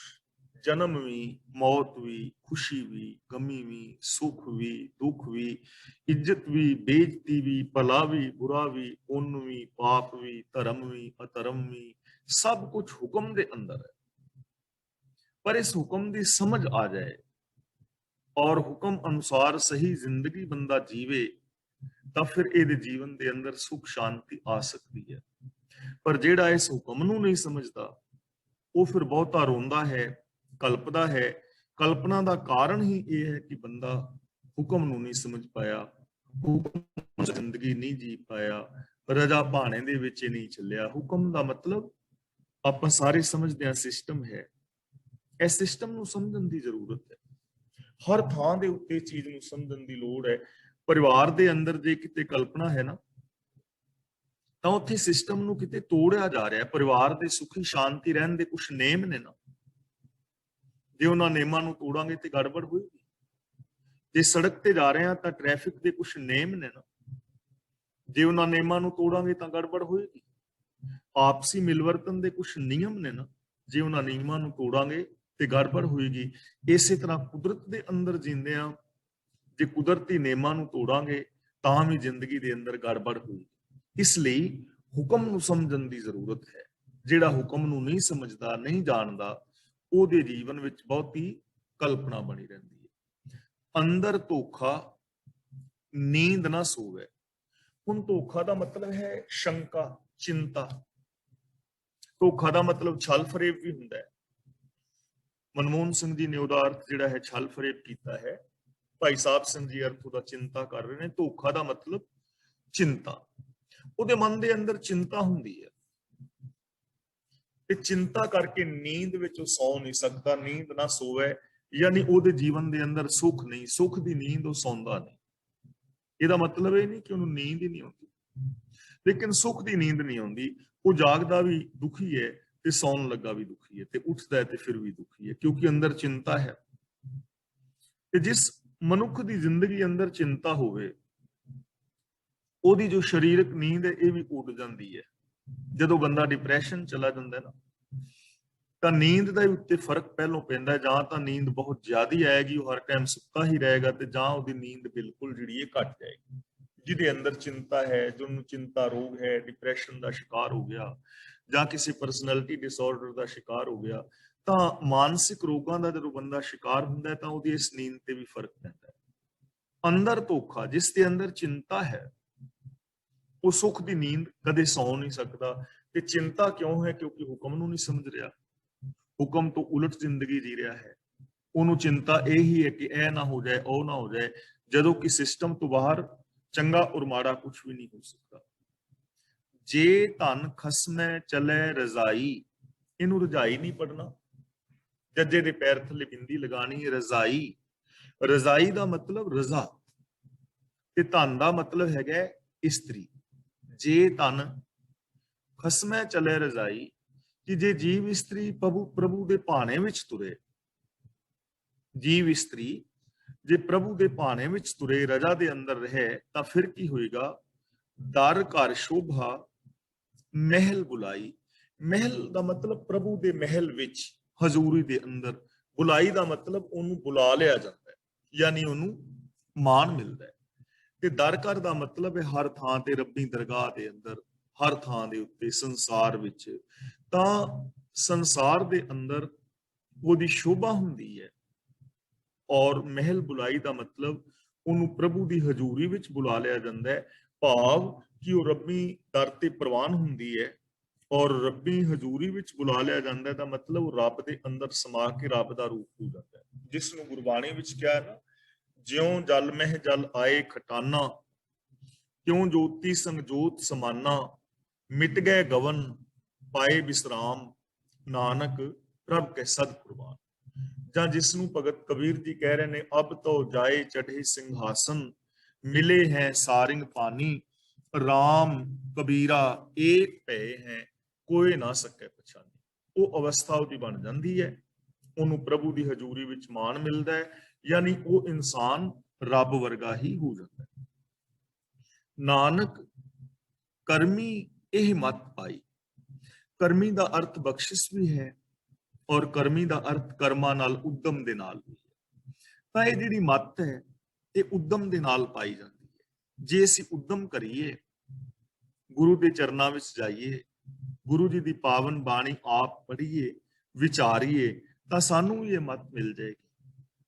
ਕਿਉਂਕਿ ਉਹਨਾਂ ਨੇ ਉਦਮ ਕੀਤਾ ਹੁੰਦਾ ਹੈ। ਜੋ ਗੁਰੂ ਦੇ ਚਰਨਾਂ ਵਿੱਚ ਜਾਂਦੇ ਨੇ, ਉਦਮ ਕੀਤਾ ਹੈ ਉਹਨਾਂ ਨੇ, ਯਤਨ ਕੀਤਾ ਹੈ ਉਹਨਾਂ ਨੇ। ਜਿਵੇਂ ਅਸੀਂ ਸਾਰੇ ਵੀਰ ਭੈਣਾਂ ਯਤਨ ਕਰ ਰਹੇ ਹਾਂ ਗੁਰਬਾਣੀ ਪੜ੍ਹ ਕੇ, ਗੁਰਬਾਣੀ ਨੂੰ ਸਮਝ ਕੇ, ਗੁਰਬਾਣੀ ਅਨੁਸਾਰ ਜ਼ਿੰਦਗੀ ਜੀਣ ਦਾ। ਜੇ ਸਾਡੀ ਸਮਝ ਵਿੱਚ ਆ ਜਾਏ ਔਰ ਅਸੀਂ ਉਦਮ ਕਰੀਏ ਜ਼ਿੰਦਗੀ ਜੀਣ ਵਾਸਤੇ, ਤਾਂ ਸਾਨੂੰ ਵੀ ਐਸਾ ਕੁਝ ਮਿਲ ਜਾਏਗਾ। ਇਸ ਲਈ ਗੁਰਦੇਵ ਨੇ ਬਚਨ ਕੀਤਾ ਹੈ, ਉਦਮ ਕਰੇਂਦਿਆਂ ਜੀਓ ਤੂੰ, ਕਮਾਵੰਦਿਆਂ ਸੁਖ ਪੁੰਚ, ਧਿਆਏਂਦਿਆਂ ਤੂੰ ਪ੍ਰਭੂ ਮਿਲ, ਨਾਨਕ ਉਤਰੀ ਚਿੰਤਾ। ਗੁਰੂ ਸਾਹਿਬ ਜੀ ਕਹਿੰਦੇ ਨੇ, ਜਿਨ੍ਹਾਂ ਨੇ ਵੀ ਇਹ ਮੱਤ ਪਾਈਏ, ਉਦਮ ਕਰਕੇ ਗੁਰੂ ਦੇ ਜ਼ਰੀਏ ਹਾਸਲ ਕੀਤੀ ਹੈ। ਗੁਰ ਪ੍ਰਸਾਦੀ ਸੱਚ ਸਮਾਈ। ਅਗਲੀ ਪੰਕਤੀ ਵਿੱਚ ਸਪਸ਼ਟ ਕਰ ਰਹੇ ਨੇ ਕਿ ਗੁਰੂ ਦੀ ਕਿਰਪਾ ਦੇ ਨਾਲ, ਸੱਚ ਦੇ ਚੱਚੇ ਨਾਲ ਸਿਹਾਰੀ ਹੈ। ਸੱਚ ਵਿੱਚ ਗੁਰੂ ਦੀ ਕਿਰਪਾ ਦੇ ਨਾਲ ਸੱਚ ਦੇ ਅੰਦਰ ਸਮਾਈ ਹੋ ਜਾਂਦੀ ਹੈ। ਮਨੁੱਖ ਸੱਚ ਦੇ ਅੰਦਰ ਲੀਨ ਹੋ ਜਾਂਦਾ ਹੈ, ਸੱਚ ਦੇ ਵਿੱਚ ਹੀ ਸਮਾ ਜਾਂਦਾ ਹੈ, ਰੱਬ ਵਰਗਾ ਹੀ ਹੋ ਜਾਂਦਾ ਹੈ। ਸੱਚਾ ਮਨੁੱਖ, ਉਹਦੀ ਮੈਂਟੈਲਿਟੀ, ਉਹਦੀ ਮਾਨਸਿਕਤਾ, ਉਹਦੀ ਸੋਚ ਸੱਚ ਦੇ ਅੰਦਰ ਹੀ ਸਮਾ ਜਾਂਦੀ ਹੈ। ਉਹਦੀ ਸੋਚ ਸੱਚ ਰੂਪ ਹੀ ਹੋ ਜਾਂਦੀ ਹੈ। ਉਹਦੇ ਮਨ ਦੇ ਅੰਦਰ ਕਦੇ ਵਿਕਾਰ, ਕਦੇ ਪਾਪ ਦਾ ਵਿਚਾਰ ਵੀ ਪੈਦਾ ਨਹੀਂ ਹੁੰਦਾ। ਉਹਦੇ ਮਨ ਦੇ ਅੰਦਰ ਕਦੇ ਖੋਟੇ ਕਰਮ ਕਰਨ ਦਾ ਵਿਚਾਰ ਵੀ ਪੈਦਾ ਨਹੀਂ ਹੁੰਦਾ। ਖੋਟੇ ਕਰਮ ਕਰਨੇ ਤਾਂ ਦੂਰ ਦੀ ਗੱਲ, ਉਹ ਕਦੇ ਸੋਚਦਾ ਵੀ ਨਹੀਂ, ਕਿਉਂਕਿ ਉਹਦੀ ਸੋਚ ਸੱਚ ਦੇ ਅੰਦਰ ਸਮਾ ਜਾਂਦੀ ਹੈ। ਤੇ ਕਿਵੇਂ ਸਮਾ ਜਾਂਦੀ ਹੈ? ਗੁਰੂ ਦੀ ਕਿਰਪਾ ਦੇ ਨਾਲ, ਗੁਰੂ ਦੇ ਗਿਆਨ ਰਾਹੀਂ, ਗੁਰੂ ਦੀ ਬਖਸ਼ਿਸ਼ ਰਾਹੀਂ, ਗੁਰੂ ਦੇ ਦਿੱਤੇ ਵੇ ਆਫ ਲਾਈਫ ਨੂੰ ਅਪਣਾਉਣ ਦੇ ਨਾਲ। ਅਗਲਾ ਸ਼ਲੋਕ ਧੰਨ ਗੁਰੂ ਅਮਰਦਾਸ ਜੀ ਦਾ ਹੈ। ਮਨਮੁਖ ਨਾਮ ਵਿਹੂਣਿਆ, ਰੰਗ ਕਸੁੰਭਾ ਦੇਖ ਨਾ ਭੁੱਲ। ਇਹਨੂੰ ਕੁਸੁੰਭਾ ਨਹੀਂ ਪੜਨਾ, ਕਈ ਕੁਸੁੰਭਾ ਪੜ ਜਾਂਦੇ ਨੇ। ਕੱਕੇ ਥੱਲੇ ਔਂਕੜ ਨਹੀਂ ਬੁਲਾਉਣਾ, ਕਸੁੰਭਾ। ਕੱਕੇ ਥੱਲੇ ਔਂਕੜ ਨਹੀਂ ਹੈ, ਸੱਸੇ ਥੱਲੇ ਔਂਕੜ ਹੈ, ਕਸੁੰਭਾ। ਕਸੁੰਭਾ ਕੱਚੇ ਰੰਗ ਦਾ ਪ੍ਰਤੀਕ ਹੈ ਔਰ ਮਜੀਠ ਜਿਹੜਾ ਹੈ ਉਹ ਪੱਕੇ ਰੰਗ ਦਾ ਪ੍ਰਤੀਕ ਹੈ। ਕਸੁੰਭਾ ਇੱਕ ਸੂਹੇ ਰੰਗ ਦਾ ਫੁੱਲ ਹੁੰਦਾ ਹੈ ਜਿਹਦਾ ਰੰਗ ਕੱਚਾ ਹੁੰਦਾ ਹੈ। ਤੇ ਗੁਰੂ ਪਾਤਸ਼ਾਹ ਜੀ ਮਾਇਕ ਪਦਾਰਥਾਂ ਦੇ ਆਨੰਦ ਨੂੰ ਕਸੁੰਭਾ ਕਹਿੰਦੇ ਨੇ। ਤੇ ਜੋ ਸੱਚ ਦਾ, ਪ੍ਰਭੂ ਦੇ ਗੁਣਾਂ ਦਾ ਰੰਗ ਹੈ, ਉਹਨੂੰ ਮਜੀਠੀ ਪੱਕਾ ਰੰਗ ਕਹਿੰਦੇ ਨੇ। ਇੱਥੇ ਕਸੁੰਭਾ ਦਾ ਮਤਲਬ ਜੋ ਦੁਨਿਆਵੀ ਪਦਾਰਥ ਨੇ, ਜੋ ਵਿਕਾਰ ਨੇ, ਕਾਮ, ਕ੍ਰੋਧ ਆਦਿਕ, ਇਹਨਾਂ ਨੂੰ ਕਸੁੰਭਾ ਕਹਿ ਰਿਹਾ। ਮਨਮੁਖ ਨਾਮ ਵਿਹੂਣਿਆ, ਇਹ ਨਾਮ ਤੋਂ ਸਖਣੇ ਮਨਮੁਖ। ਮਨਮੁਖ ਦਾ ਮਤਲਬ ਆਪ ਖੁਦਰਾ ਮਨੁੱਖ, ਜੋ ਗੁਰੂ ਦੇ ਦੱਸੇ ਰਾਹ ਨਹੀਂ ਚੱਲਦਾ, ਆਪ ਖੁਦਰਾ ਹੈ। ਜੋ ਸੰਸਾਰ ਦੇ ਨਿਯਮਾਂ ਨੂੰ ਤੋੜਦਾ ਹੈ, ਸਮਾਜ ਦੇ ਨਿਯਮਾਂ ਦੀ ਪਰਵਾਹ ਨਹੀਂ, ਧਰਮ ਦੇ ਨਿਯਮਾਂ ਦੀ ਪਰਵਾਹ ਨਹੀਂ, ਹੋਰ ਜਿਹੜੇ ਨੇ ਕਾਨੂੰਨਾਂ ਨੂੰ ਤੋੜਦਾ ਹੈ। ਮਤਲਬ ਆਪ ਖੁਦਰਾ ਹੈ, ਆਪਣੀ ਮਰਜ਼ੀ, ਆਪ ਖੁਦਰਾ। ਨਾਮ ਵਿਹੂਣਾ, ਨਾਮ ਦਾ ਮਤਲਬ ਰਜ਼ਾ, ਨਾਮ ਦਾ ਮਤਲਬ ਰੱਬੀ ਗੁਣ। ਕਿ ਰੱਬੀ ਗੁਣਾਂ ਤੋਂ ਵਿਹੂਣੇ ਮਨਮੁਖਾ, ਰੰਗ ਕਸੁੰਭਾ ਦੇਖ ਨਾ ਭੁੱਲ। ਕਿ ਆ ਜਿਹੜੇ ਵਿਕਾਰ ਨੇ ਨਾ, ਬੜੇ ਤੈਨੂੰ ਚੰਗੇ ਲੱਗਦੇ ਨੇ, ਇਹਨਾਂ ਨੂੰ ਵੇਖ ਕੇ ਭੁੱਲ ਨਾ, ਭੁਲੇਖੇ ਵਿੱਚ ਨਾ ਪਓ। ਜਿਵੇਂ ਕੋਈ ਕਸੁੰਭੇ ਦੇ ਫੁੱਲ ਨੂੰ ਵੇਖ ਕੇ ਭੁੱਲ ਜਾਏ ਕਿ ਇਹਦਾ ਰੰਗ ਬੜਾ ਗਾੜਾ ਹੈ ਪਰ ਉਹ ਥੋੜ ਚਿਰਾ ਹੈ, ਐਵੇਂ ਹੀ ਜੇ ਕੋਈ ਕਹੇ ਕਿ ਕਾਮ, ਕ੍ਰੋਧ, ਲੋਭ, ਮੋਹ, ਹੰਕਾਰ, ਇਹਨਾਂ ਦੇ ਵਿੱਚ ਬੜਾ ਸੁੱਖ ਹੈ, ਤਾਂ ਇਹ ਉਹਦਾ ਭੁਲੇਖਾ ਹੈ, ਇਹ ਥੋੜ ਚਿਰਾ ਹੈ। ਹੋ ਸਕਦਾ ਹੈ ਕਿਸੇ ਨੂੰ ਥੋੜਾ ਜਿਹਾ ਸੁੱਖ ਮਿਲੇ, ਕ੍ਰੋਧ ਦੇ ਨਾਲ ਕਿਸੇ ਨੂੰ ਬੰਦਾ ਟੁੱਟ ਕੇ ਪਵੇ ਤੇ ਉਹਦੀ ਬੇਇੱਜ਼ਤੀ ਕਰੇ ਤੇ ਬੰਦੇ ਨੂੰ ਸੁੱਖ ਮਿਲੇ ਕਿ ਮੈਂ ਤੇ ਬੇਇੱਜ਼ਤੀ ਕੀਤੀ ਹੈ। ਲੇਕਿਨ ਇਹ ਸੁੱਖ ਪਲ ਭਰ ਵਾਸਤੇ ਹੈ। ਜਦੋਂ ਕ੍ਰੋਧ ਉਤਰੇਗਾ ਫਿਰ ਸਮਝ ਆਏਗੀ ਕਿ ਬਹੁਤ ਕੁਝ ਖਤਮ ਕਰ ਬੈਠਾ ਹਾਂ।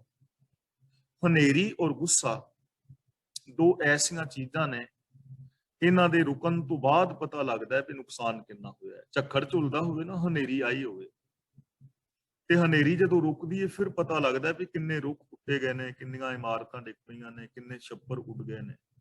ਇਸੇ ਤਰ੍ਹਾਂ ਕ੍ਰੋਧ ਦੇ ਅੰਦਰ ਬੰਦਾ ਬੋਲ ਹੀ ਜਾਂਦਾ ਹੈ, ਪਰ ਜਦੋਂ ਗੁੱਸਾ ਠੰਡਾ ਹੁੰਦਾ ਹੈ ਨਾ, ਫਿਰ ਪਤਾ ਲੱਗਦਾ ਹੈ ਕਿ ਮੈਂ ਕਿੰਨਾ ਨੁਕਸਾਨ ਕਰ ਬੈਠਾ, ਆਪਣੇ ਰਿਸ਼ਤੇ ਤੋੜ ਬੈਠਾ, ਮਿੱਤਰਤਾ ਦੇ ਨਾਲੋਂ ਦੂਰੀਆਂ ਬਣਾ ਬੈਠਾ, ਫਿਰ ਰਹਿ ਜਾਂਦਾ ਪਛਤਾਵਾ।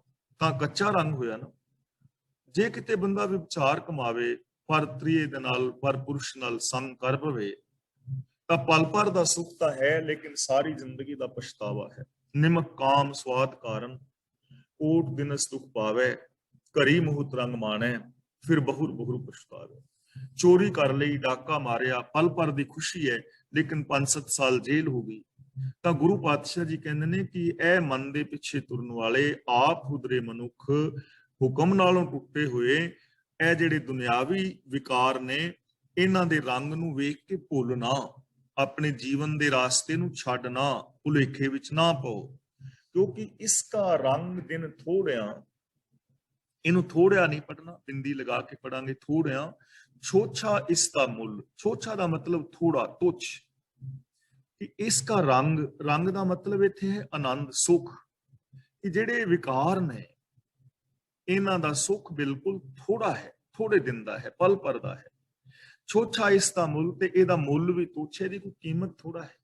ਹੁਣ ਦੇਖੋ ਜਿਹੜੇ ਸਾਡੇ ਕਰਮ ਕਾਂਡ ਅਸੀਂ ਕਰਦੇ ਆ ਨਾ, ਜਿਵੇਂ ਕੋਈ ਤੀਰਥਾਂ ਤੇ ਨਹਾਉਣ ਚਲਾ ਗਿਆ, ਵਰਤ ਰੱਖ ਲਿਆ, ਸ਼ਰਾਧ ਰੱਖ ਲਏ, ਸ਼ਰਾਧ ਕਰ ਲਏ, ਨਰਾਤੇ ਕਰ ਲਏ, ਜਾਂ ਥੋੜੀਆਂ ਸਮਾਧੀਆਂ ਲਾ ਲਈਆਂ, ਵਿਖਾਵੇ ਦੀ ਪਾਠ ਪੂਜਾ ਕਰ ਲਈ, ਜਾਂ ਤੀਰਥਾਂ ਤੇ ਦਾਨ ਪੁੰਨ ਕਰ ਆਏ, ਤਾਂ ਇਹਨਾਂ ਦੀ ਕੋਈ ਬਹੁਤੀ ਕੀਮਤ ਨਹੀਂ ਹੈ। ਤੀਰਥ ਤਪ ਦਇਆ ਦਤ ਦਾਨ ਜੇ ਕੋ ਪਾਵੇ ਤਿਲ ਕਾ ਮਾਨ, ਤਿਲ ਜਿਨਾ ਮਾਨ ਹੈ, ਥੋੜੀ ਦੇਰ ਵਾਸਤੇ ਲੋਕ ਕਹਿ ਦੇਣਗੇ ਵੀ ਬੜਾ ਚੰਗਾ ਹੈ। ਤੁਸੀਂ ਕਿਸੇ ਨੂੰ ਕਹੋਗੇ ਨਾ ਕਿ ਮੈਂ ਸਵੇਰੇ ਇੰਨੇ ਵਜੇ ਜਾਗ ਜਾਣਾ, ਤੇ ਲੋਕ ਕਹਿ ਦੇਣਗੇ ਬੜਾ ਚੰਗਾ ਹੈ ਜੀ। ਤੁਸੀਂ ਕਹੋਗੇ ਨਾ ਮੈਂ ਤੀਰਥਾਂ ਤੇ ਨਹਾ ਕੇ ਆਇਆ, ਤੇ ਲੋਕ ਥੋੜੀ ਦੇਰ ਵਾਸਤੇ ਅੱਛਾ ਅੱਛਾ ਬੜਾ ਵਧੀਆ ਕੀਤਾ ਹੈ, ਬਸ ਇੰਨਾ ਕੀ ਹੈ ਮੁੱਲ ਇਹਦਾ, ਇਸ ਦਾ ਮੁੱਲ ਜ਼ਿਆਦਾ ਨਹੀਂ। ਪਰ ਜੇ ਤੁਸੀਂ ਪਰ ਉਪਕਾਰ ਕੀਤਾ ਹੈ, ਕਿਤੇ ਸੇਵਾ ਕੀਤੀ ਹੈ, ਕਿਤੇ ਕੋਈ ਚੰਗੀ ਨਵੀਂ ਖੋਜ ਕੀਤੀ ਹੈ, ਸਮਾਜ ਨੂੰ ਕੋਈ ਚੰਗੀ ਦੇਣ ਦਿੱਤੀ ਹੈ, ਉਹਦਾ ਤੁਹਾਨੂੰ ਸੁੱਖ ਵੀ ਮਿਲੇਗਾ ਔਰ ਮਾਣ ਵੀ ਸदैव ਹੀ ਮਿਲੇਗਾ। ਜੇ ਹੁਣ ਭਗਤ ਪੂਰਨ ਸਿੰਘ ਜੀ ਨੇ, ਤਾਂ ਉਹਨਾਂ ਨੇ ਐਸਾ ਕਰਮ ਕੀਤਾ ਹੈ ਨਾ, ਸਾਰੀ ਜ਼ਿੰਦਗੀ ਵੀ ਮਾਣ ਹਾਸਲ ਕੀਤਾ, ਤੇ ਉਹਨਾਂ ਦੇ ਸਰੀਰ ਤਿਆਗਣ ਤੋਂ ਬਾਅਦ ਵੀ ਉਹਨਾਂ ਨੂੰ ਮਾਣ ਆਦਰ ਮਿਲੇਗਾ। ਇਸ ਲਈ ਜਿਹੜੇ ਵਿਕਾਰ ਨੇ, ਇਹਨਾਂ ਦਾ ਛੋਛਾ ਮੁੱਲ ਹੈ, ਥੋੜ ਚਿਰਾ ਸੁੱਖ ਹੈ, ਬਾਕੀ ਸਾਰੀ ਜ਼ਿੰਦਗੀ ਦਾ ਪਛਤਾਵਾ ਹੈ। ਪਰ ਜਿਹੜੇ ਸ਼ੁਭ ਗੁਣ ਨੇ, ਉਹਨਾਂ ਦੀ ਕੀਮਤ ਬੜੀ ਵੱਡੀ ਹੈ, ਔਰ ਉਹਨਾਂ ਦਾ ਸੁੱਖ ਬੜਾ ਮਹਾਨ ਹੈ।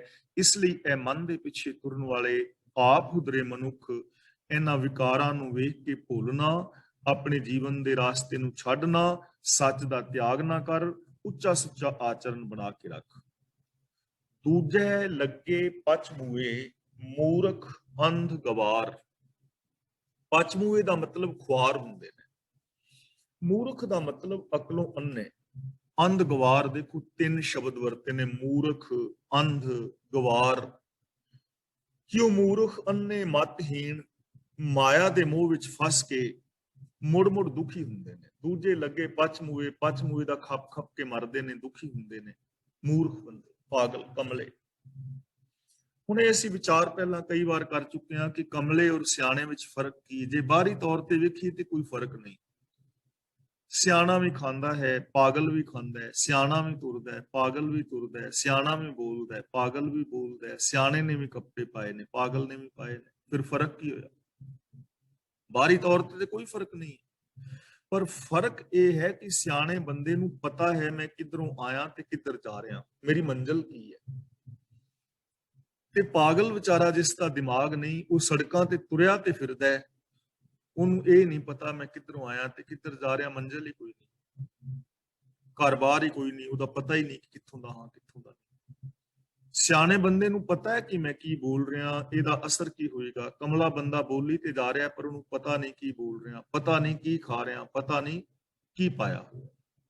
ਇਸੇ ਤਰ੍ਹਾਂ ਅਸੀਂ ਇਸ ਦੁਨੀਆ ਵਿੱਚ ਜ਼ਿੰਦਗੀ ਜੀ ਰਹੇ ਹਾਂ, ਤਾਂ ਆਮ ਜੋ ਬੰਦੇ ਨੇ ਉਹ ਬਹੁਤ ਬੋਲਦੇ ਨੇ, ਔਰ ਬਹੁਤੇ ਲੋਕ ਨੈਗੇਟਿਵ ਬੋਲਦੇ ਨੇ। ਉਹਨਾਂ ਨੂੰ ਇਹ ਹੀ ਨਹੀਂ ਪਤਾ ਕਿ ਮੇਰੇ ਬੋਲਾਂ ਦਾ ਅਸਰ ਮੇਰੇ ਬੱਚਿਆਂ ਤੇ, ਮੇਰੇ ਪਰਿਵਾਰ ਤੇ, ਸਮਾਜ ਤੇ ਕੀ ਹੋਵੇਗਾ। ਬੋਲੀ ਜਾ ਰਿਹਾ। ਅਸੀਂ ਜ਼ਿੰਦਗੀ ਜੀ ਰਹੇ ਹਾਂ, ਏਮਲੈਸ ਜ਼ਿੰਦਗੀ ਹੈ। ਸਾਡਾ ਕੀ ਗੋਲ ਹੈ? ਰਾਜਨੀਤਿਕ, ਧਾਰਮਿਕ, ਆਰਥਿਕ, ਸਮਾਜਿਕ, ਸਰੀਰਕ, ਮਾਨਸਿਕ, ਬੌਧਿਕ, ਆਤਮਿਕ, ਪਰਿਵਾਰਕ, ਵਿਵਹਾਰਕ ਤੌਰ ਤੇ ਸਾਡਾ ਕੀ ਗੋਲ ਹੈ? ਅਸੀਂ ਕਾਹਦੇ ਵਾਸਤੇ ਜੀ ਰਹੇ ਹਾਂ? ਕਿੱਧਰ ਨੂੰ ਸਾਡੀ ਜ਼ਿੰਦਗੀ ਜਾ ਰਹੀ ਹੈ? ਗੋਲ ਤੇ ਕੋਈ ਵੀ ਨਹੀਂ ਹੈ। ਇਹਦਾ ਮਤਲਬ ਕਮਲੇ ਹੀ ਹੋਏ ਨਾ। ਮੂਰਖ ਬੰਦਾ ਕਿਹਨੂੰ ਕਹਿੰਦੇ ਨੇ? ਮੂਰਖ 2 ਸ਼ਬਦਾਂ ਤੋਂ ਬਣਿਆ ਹੈ, ਮੂੰਹ रख, जिन्हें मूंह रखिया है सिर्फ। हुण मूंह रखण वालियां तीन कैटेगरियां ने। पहली कैटेगरी ये है कि उन्हें मूंह ही मूंह रखिया है, खान ही खान रखिया है, करदा कुछ नहीं, समाज नूं देन कुछ नहीं, केवल खाई जा रहा है, खान वास्ते जी रहा है, रस भोग रहा है, विकार कमा रहा है, खाई खाई जा रहा है, लेकिन करदा कुछ नहीं, समाज नूं देन कुछ नहीं। दूजा मूर्ख वो है जिन्हें मूंह रखिया है, जबान बड़ी चलदी मेरे वांगू, पर करनी कुछ नहीं, सारा दिन बोलदा धर्म दीयां गल्लां, प्रेम दीयां गल्लां, लेकिन करदा कख नहीं, मूंह ही मूंह रखदा है, जबान जबान चलदी है, करनी कोई नहीं। कथनी और करनी विच फर्क है, अंदरों होर है, बाहरों होर है, वो भी मूर्ख है। ते तीजा मूर्ख है मूंह रख, जिहड़ा मूंह रखदा है। तुसीं आए तुहाडी सिफत कर दित्ती, किसी बाकी दी बदनामी, ते तुसीं जदों चले गए तुहाडी बदखोई शुरू कर दित्ती, दूजे दी सिफत। सच नूं सच नहीं कहना, झूठ नूं झूठ नहीं कहना, मूंह रखना। तां इह तीन कैटेगरी ने। पहला खाना ही खाना, करना कख नहीं, समाज नूं देन कख नहीं। दूजा जबान चलानी ते करनी ना करनी, ते तीजा मूंह रखनी करी जानी। ये तीन कैटेगरियां ने। हर बंदा हुण अपने वास्ते आप सोच लवे कि किते असीं भी इहो ਜਿਹੀ किसी कैटेगरी विच नहीं होंदे। तां गुरु जी कहंदे ने दूजे लगे। दूजे दा मतलब एक प्रभु नूं छड्ड के, एक सच नूं छड्ड के, ਜਿਹੜੇ ਦੂਜੀ ਮਾਇਆ ਦੇ ਵਿੱਚ ਲੱਗੇ ਨੇ, ਵਿਕਾਰਾਂ ਦੇ ਵਿੱਚ ਲੱਗੇ ਨੇ, ਉਹ ਮੂਰਖ, ਉਹ ਕਮਲੇ ਖੱਪ ਖੱਪ ਕੇ ਆਤਮਿਕ ਮੌਤ ਤੇ ਮਰ ਜਾਂਦੇ ਨੇ, ਦੁੱਖ ਵੀ ਪਾਉਂਦੇ ਨੇ ਔਰ ਆਪਣੀ ਇਨਸਾਨੀਅਤ ਵੀ ਖਤਮ ਕਰ ਲੈਂਦੇ। ਤੇ ਉਹਨਾਂ ਦੀ ਹਾਲਾਤ ਕੈਸੀ ਹੈ? बिष्टा अंदर कीट से पै पचहें वारो वार। पै दा मतलब पै के, पचहें दा मतलब खपदे ने, कीट दा मतलब कीड़े। जिवें विष्टा दे अंदर कीड़े ने ना, कुरबल कुरबल करदे ने, ਐਵੇਂ ਉਹ ਲੋਕ ਵਿਕਾਰਾਂ ਦੇ ਅੰਦਰ ਕੁਰਬਲ ਕੁਰਬਲ ਕਰਦੇ ਨੇ, ਯਾਨੀ ਉਹ ਵਿਸ਼ਟਾ ਦੇ ਕੀੜਿਆਂ ਦੀ ਤਰ੍ਹਾਂ ਨੇ। ਜਿਵੇਂ ਵਿਸ਼ਟਾ ਦੇ ਅੰਦਰ ਕੀੜੇ, ਉਹਨਾਂ ਦੀ ਕੀ ਹਾਲਾਤ ਹੁੰਦੀ ਹੈ? ਕੁਰਬਲ ਕੁਰਬਲ ਕਰਦੇ ਨੇ। ਐਵੇਂ ਉਹ ਲੋਕ ਜੋ ਸੱਚ ਨਾਲੋਂ ਟੁੱਟ ਗਏ ਨੇ, ਜੋ ਦ્વੈਤ ਦੇ ਨਾਲ ਲੱਗੇ ਨੇ, ਜਿਨ੍ਹਾਂ ਦੇ ਅੰਦਰ ਮੇਰ ਤੇਰ ਹੈ, ਜਿਹੜੇ ਕੇਵਲ ਮੂੰਹ ਰੱਖਣੀ ਕਰਦੇ ਨੇ, ਜਿਨ੍ਹਾਂ ਨੇ ਕੇਵਲ ਖਾਣ ਖਾਣ ਹੀ ਰੱਖਿਆ ਹੈ, ਸਮਾਜ ਨੂੰ ਦੇਣ ਕੋਈ ਨਹੀਂ, ਜਿਨ੍ਹਾਂ ਦੀ ਕਥਨੀ ਔਰ ਕਰਨੀ ਇੱਕੋ ਜਿਹੀ ਨਹੀਂ ਹੈ, ਜੋ ਸੱਚ ਦੇ ਨਾਲੋਂ ਟੁੱਟੇ ਹੋਏ ਨੇ, ਉਹ ਲੋਕ ਐਵੇਂ ਨੇ ਜਿਵੇਂ ਵਿਸ਼ਟਾ ਦੇ ਕੀੜੇ ਹੁੰਦੇ ਨੇ। ਵਿਸ਼ਟਾ ਦੇ ਅੰਦਰ ਕੀੜੇ ਵਿਲੂ ਵਿਲੂ ਕਰਦੇ ਨੇ, ਐਵੇਂ ਉਹ ਲੋਕ ਵੀ ਇਸ ਦੁਨੀਆ ਦੇ ਅੰਦਰ ਗੰਦਗੀ ਦੇ ਵਿੱਚ ਜੀ ਰਹੇ ਨੇ। ਕਾਮ ਕ੍ਰੋਧ ਲੋਭ ਮੋਹ ਹੰਕਾਰ ਦੇ ਵਿੱਚ ਪਏ ਹੋਏ ਕੁਰਬਲ ਕੁਰਬਲ ਕਰਦੇ, ਵਿਲੂ ਵਿਲੂ ਕਰਦੇ ਫਿਰਦੇ ਨੇ ਔਰ ਆਪਣੇ ਜੀਵਨ ਨੂੰ ਬਰਬਾਦ ਕਰਦੇ ਨੇ। ਹੁਣ ਸਵਾਲ ਪੈਦਾ ਹੁੰਦਾ ਹੈ ਕਿ ਫਿਰ ਚੰਗੇ ਇਨਸਾਨ ਕੌਣ ਨੇ, ਔਰ ਜੇ ਅਸੀਂ ਐਸੇ ਕਰਮਾਂ ਤੋਂ ਬਚਣਾ ਹੋਵੇ ਤਾਂ ਸਾਨੂੰ ਆਮ ਬੰਦੇ ਨੂੰ ਕੀ ਕਰਨ ਦੀ ਲੋੜ ਹੈ? ਤਾਂ ਗੁਰੂ ਜੀ ਇਹਦਾ ਉੱਤਰ ਦੇ ਰਹੇ ਨੇ, ਨਾਨਕ ਨਾਮ ਰਤੇ ਸੇ ਰੰਗੁਲੇ। ਰੰਗੁਲੇ ਦਾ ਮਤਲਬ ਰੰਗ ਵਾਲੇ, ਪਿਆਰ ਵਾਲੇ। ਗੁਰ ਕੇ ਸਹਿਜ ਸੁਭਾਏ। ਗੁਰ ਕੇ ਸਹਿਜ ਸੁਭਾਏ ਦਾ ਮਤਲਬ ਸ਼ਾਂਤ ਸੁਭਾਅ ਜਿਹੜਾ ਹੈ। ਤਾਂ ਜਿਹੜੇ ਜੀਵ ਗੁਰੂ ਦੇ ਸੁਭਾਅ ਵਿੱਚ ਆਪਣੀ ਮੱਤ ਔਰ ਸੁਭਾਅ ਲੀਨ ਕਰ ਦਿੰਦੇ ਨੇ, ਉਹ ਨਾਮ ਦੇ ਵਿੱਚ ਭਿੱਜੇ ਹੋਏ ਸੋਹਣੇ ਔਰ ਸੁੰਦਰ ਨੇ। ਨਾਨਕ ਨਾਮ ਰਤੇ ਸੇ ਰੰਗੁਲੇ। ਨਾਮ ਦਾ ਮਤਲਬ ਹੁਕਮ। ਉਹ ਰੱਬੀ ਹੁਕਮ ਦੇ ਅੰਦਰ, ਰੱਬੀ ਪ੍ਰੇਮ ਦੇ ਅੰਦਰ ਰੰਗੇ ਹੋਏ ਨੇ। ਗੁਰੂ ਦਾ ਜਿਹੜਾ ਗਿਆਨ ਹੈ, ਗੁਰੂ ਦਾ ਜੋ ਸੁਭਾਅ ਹੈ, ਉਹ ਸੁਭਾਅ ਦੇ ਅੰਦਰ ਆਪਣੇ ਸੁਭਾਅ ਨੂੰ ਲੀਨ ਕਰ ਦਿੰਦੇ ਨੇ। ਭਾਵ ਕਿ ਜੋ ਗੁਰੂ ਦੇ ਦੱਸੇ ਰਾਹਾਂ ਤੇ ਚੱਲਦੇ ਨੇ ਔਰ ਗੁਰੂ ਦੇ ਦੱਸੇ ਰਾਹਾਂ ਤੇ ਚੱਲ ਕੇ ਆਪਣੀ ਸੋਚ ਨੂੰ ਰੱਬੀ ਗੁਣਾਂ ਵਿੱਚ ਰੰਗ ਲੈਂਦੇ ਨੇ, ਉਹ ਇਨਸਾਨ ਰੰਗੁਲੇ ਨੇ, ਉਹ ਸੋਹਣੇ ਨੇ, ਉਹ ਸਹਿਜ ਸੁਭਾਅ ਦੇ ਵਿੱਚ ਵਰਤਦੇ ਨੇ, ਉਹ ਆਤਮਿਕ ਲੀਨਤਾ ਦੇ ਅੰਦਰ ਟਿਕੇ ਰਹਿੰਦੇ ਨੇ। ਉਹਨਾਂ ਦਾ ਜੀਵਨ ਜਿਹੜਾ ਹੈ ਸੁੰਦਰ ਹੋ ਜਾਂਦਾ ਹੈ। ਤਾਂ ਜੇ ਅਸੀਂ ਵੀ ਚਾਹੁੰਦੇ ਹਾਂ ਕਿ ਸਾਡਾ ਜੀਵਨ ਸੁੰਦਰ ਹੋਵੇ, ਸਾਡੇ ਜੀਵਨ ਵਿੱਚ ਸੁਖ ਸ਼ਾਂਤੀ ਆਵੇ, ਤਾਂ ਸਾਨੂੰ ਵੀ ਜੋ ਆਪਣਾ ਸੁਭਾਅ ਹੈ, ਆਪਣੀ ਮੱਤ ਹੈ, ਗੁਰੂ ਦੀ ਮੱਤ ਦੇ ਅੰਦਰ ਲੀਨ ਕਰ ਦੇਣੀ ਚਾਹੀਦੀ ਹੈ। ਆਪਣੀ ਮੱਤ ਛੱਡ ਕੇ ਗੁਰੂ ਦੀ ਮੱਤ ਦੇ ਧਾਰਨੀ ਹੋਣਾ ਚਾਹੀਦਾ ਹੈ। ਭਗਤੀ ਰੰਗ ਨਾ ਉਤਰੈ, ਸਹਿਜੇ ਰਹਿ ਸਮਾਏ। ਸਹਿਜੇ ਦਾ ਮਤਲਬ ਹੈ ਆਤਮਿਕ ਅਡੋਲਤਾ ਦੇ ਅੰਦਰ ਟਿਕ ਜਾਣਾ। ਸਹਿਜ ਦਾ ਮਤਲਬ ਸਮਾਧੀ ਲਾ ਲੈਣਾ ਨਹੀਂ ਹੈ ਕਿ ਕੋਈ ਇਸ ਤਰ੍ਹਾਂ ਬਹਿ ਜਾਏ ਸਮਾਧੀ ਲਾ ਕੇ, ਉਹ ਨਹੀਂ ਹੈ। ਸਹਿਜ ਦਾ ਮਤਲਬ ਮਨ ਬਚਨ ਔਰ ਕਰਮ ਦੀ ਇਕਸਾਰਤਾ, ਮਾਨਸਿਕਤਾ ਵਿੱਚ ਵੀ ਸੱਚ ਹੋਵੇ, ਬੋਲ ਵੀ ਸੱਚੇ ਹੋਣ, ਵਿਹਾਰ ਵੀ ਸੱਚੇ ਹੋਏ, ਉਹ ਹੈ ਸਹਿਜ ਵਿੱਚ। ਤੇ ਜਿਹਦੇ ਮਨ ਵਿੱਚ ਕੁਝ ਹੋਰ ਹੈ, ਬੋਲਾਂ ਵਿੱਚ ਕੁਝ ਹੋਰ ਹੈ, ਸੋਚ ਕੋਈ ਹੋਰ ਹੈ, ਉਹ ਸਹਿਜ ਵਿੱਚ ਨਹੀਂ ਹੈ, ਉਹ ਅਸਹਿਜ ਹੈ। ਤਾਂ ਭਗਤੀ ਕੀ ਹੈ? ਭਗਤੀ ਦਾ ਮਤਲਬ ਮਾਲਾ ਫੇਰਨੀ ਨਹੀਂ, ਭਗਤੀ ਦਾ ਮਤਲਬ ਦਸਮ ਦੁਆਰ ਵਿੱਚ ਪ੍ਰਾਣ ਚੜਾਣੇ ਤੇ ਸਮਾਧੀਆਂ ਲਾਣੀਆਂ ਨਹੀਂ। ਭਗਤੀ ਕੀ ਹੈ? ਗੁਣਾਂ ਦੇ ਧਾਰਨੀ ਹੋਣਾ। ਸਭ ਗੁਣ ਤੇਰੇ ਮੈਂ ਨਾਹੀ ਕੋਏ, ਵਿਣ ਗੁਣ ਕੀਤੇ ਭਗਤ ਨਾ ਹੋਏ। ਗੁਣਾਂ ਦੇ ਧਾਰਨੀ ਹੋਣਾ, ਰੱਬੀ ਰਜਾ ਦੇ ਵਿੱਚ ਤੁਰਨਾ ਹੀ ਭਗਤੀ ਹੈ। ਤਾਂ ਗੁਰੂ ਪਾਤਸ਼ਾਹ ਜੀ ਕਹਿੰਦੇ ਨੇ, ਜੋ ਰੱਬੀ ਪ੍ਰੇਮ ਹੈ, ਰੱਬੀ ਗੁਣਾਂ ਦਾ ਰੰਗ ਜਦੋਂ ਚੜ ਜਾਂਦਾ ਨਾ, ਉਹ ਉਤਰਦਾ ਨਹੀਂ। ਤੇ ਜਿਹੜੇ ਰੱਬ ਦੇ ਪਿਆਰੇ ਨੇ, ਉਹ ਫਿਰ ਆਤਮਕ ਅਡੋਲਤਾ ਦੇ ਅੰਦਰ ਸਮਾਏ ਰਹਿੰਦੇ, ਮਨ ਬਚਨ ਕਰਮ ਕਰਕੇ ਉਹਨਾਂ ਦੇ ਉੱਤੇ ਇਹਨਾਂ ਗੁਣਾਂ ਦਾ ਰੰਗ ਚੜਿਆ ਜਾਂਦਾ ਹੈ, ਰਹਿੰਦਾ ਹੈ। ਉਹਨਾਂ ਨੂੰ ਆਰੇ ਦੇ ਨਾਲ ਬੇਸ਼ੱਕ ਚੀਰ ਦਿਓ, ਪਰ ਰੰਗ ਫਿਰ ਉਤਰਦਾ ਨਹੀਂ। ਸਿਸ਼ਟ ਉਪਾਈ ਸਭ ਤੁਧ, ਇੱਥੇ ਵਿਸ਼ਰਾਮ ਲਗਾਵਾਂਗੇ। ਕਈ ਵਾਰ ਪੜ ਜਾਈਦਾ ਹੈ ਸਿਸ਼ਟ ਉਪਾਈ ਸਭ ਤੁਧ ਆਪੇ, ਇੱਥੇ ਨਹੀਂ, ਤੁਧ ਤੇ ਵਿਸ਼ਰਾਮ ਲਗਾਣਾ ਹੈ। ਔਰ ਇਹਨੂੰ ਸ੍ਰਿਸ਼ਟ ਨਹੀਂ ਪੜਨਾ, ਸਿਸ਼ਟ ਪੜਨਾ ਹੈ। ਸਿਸ਼ਟ ਉਪਾਈ ਸਭ ਤੁਧ ਆਪੇ ਰਿਜਕ ਸੰਭਾਹਿਆ। ਸੰਭਾਹਿਆ ਦਾ ਮਤਲਬ ਅਪੜਾਇਆ, ਪਹੁੰਚਾਇਆ। ਸਿਸ਼ਟ ਦਾ ਮਤਲਬ ਸਾਰੀ ਸ੍ਰਿਸ਼ਟੀ, ਉਪਾਈ ਦਾ ਮਤਲਬ ਪੈਦਾ ਕੀਤਾ। हे ਪ੍ਰਭੂ, ਤੂੰ ਇਹ ਸਾਰਾ ਸੰਸਾਰ ਰਚਿਆ, ਆਪਣੇ ਆਪ ਤੋਂ ਉਪਾਇਆ। ਆਪੇ ਰਿਜਕ ਸੰਭਾਹਿਆ ਦਾ ਮਤਲਬ ਆਪ ਹੀ ਸਾਰਿਆਂ ਨੂੰ ਤੂੰ ਰਿਜਕ ਅਪੜਾਇਆ ਹੈ ਜਾਂ ਅਪੜਾ ਰਿਹਾ ਹੈ। ਦੇਖੋ ਰਿਜਕ ਕਿਵੇਂ ਅਪੜਾ ਰਿਹਾ ਰੱਬ। ਇਹ ਨਹੀਂ ਹੈ ਕਿ ਰੱਬ ਘਰ ਘਰ ਜਾ ਕੇ ਦੇ ਕੇ ਆਉਂਦਾ ਪਿਆ, ਲੋ ਅੱਜ ਬਿਸਕਿਟ ਖਾ ਲਓ, ਤੇ ਅੱਜ ਤੁਸੀਂ ਨਮਕੀਨ ਲੈ ਲਓ, ਅੱਜ ਪੀਜ਼ਾ ਲੈ ਲਓ, 버ਗਰ ਲੈ ਲਓ। ਐਵੇਂ ਨਹੀਂ ਘਰ ਘਰ ਜਾ ਕੇ ਅਪੜਾਣਾ, ਕਿਉਂਕਿ ਰਿਜਕ ਉਹਨੇ ਇੱਕੋ ਵਾਰੀ ਪਾ ਦਿੱਤਾ ਹੈ। ਜੋ ਕੁਛ ਪਾਇਆ ਸੋ ਏਕਾ ਵਾਰ, ਯਾਨੀ ਇੱਕ ਸਿਸਟਮ ਬਣ ਗਿਆ ਕੁਦਰਤ ਦਾ, ਨਿਯਮਾਵਲੀ ਹੈ ਕਿ ਜਿਵੇਂ ਦਾ ਕੋਈ ਜੀਵ ਹੈ ਉਵੇਂ ਦਾ ਉਹਦੇ ਜੀਵਨ ਦਾ ਸਿਸਟਮ ਬਣ ਗਿਆ। ਉਹਦੀ ਖੁਰਾਕ ਇਸ ਸੰਸਾਰ ਦੇ ਅੰਦਰ ਮੌਜੂਦ ਹੈ।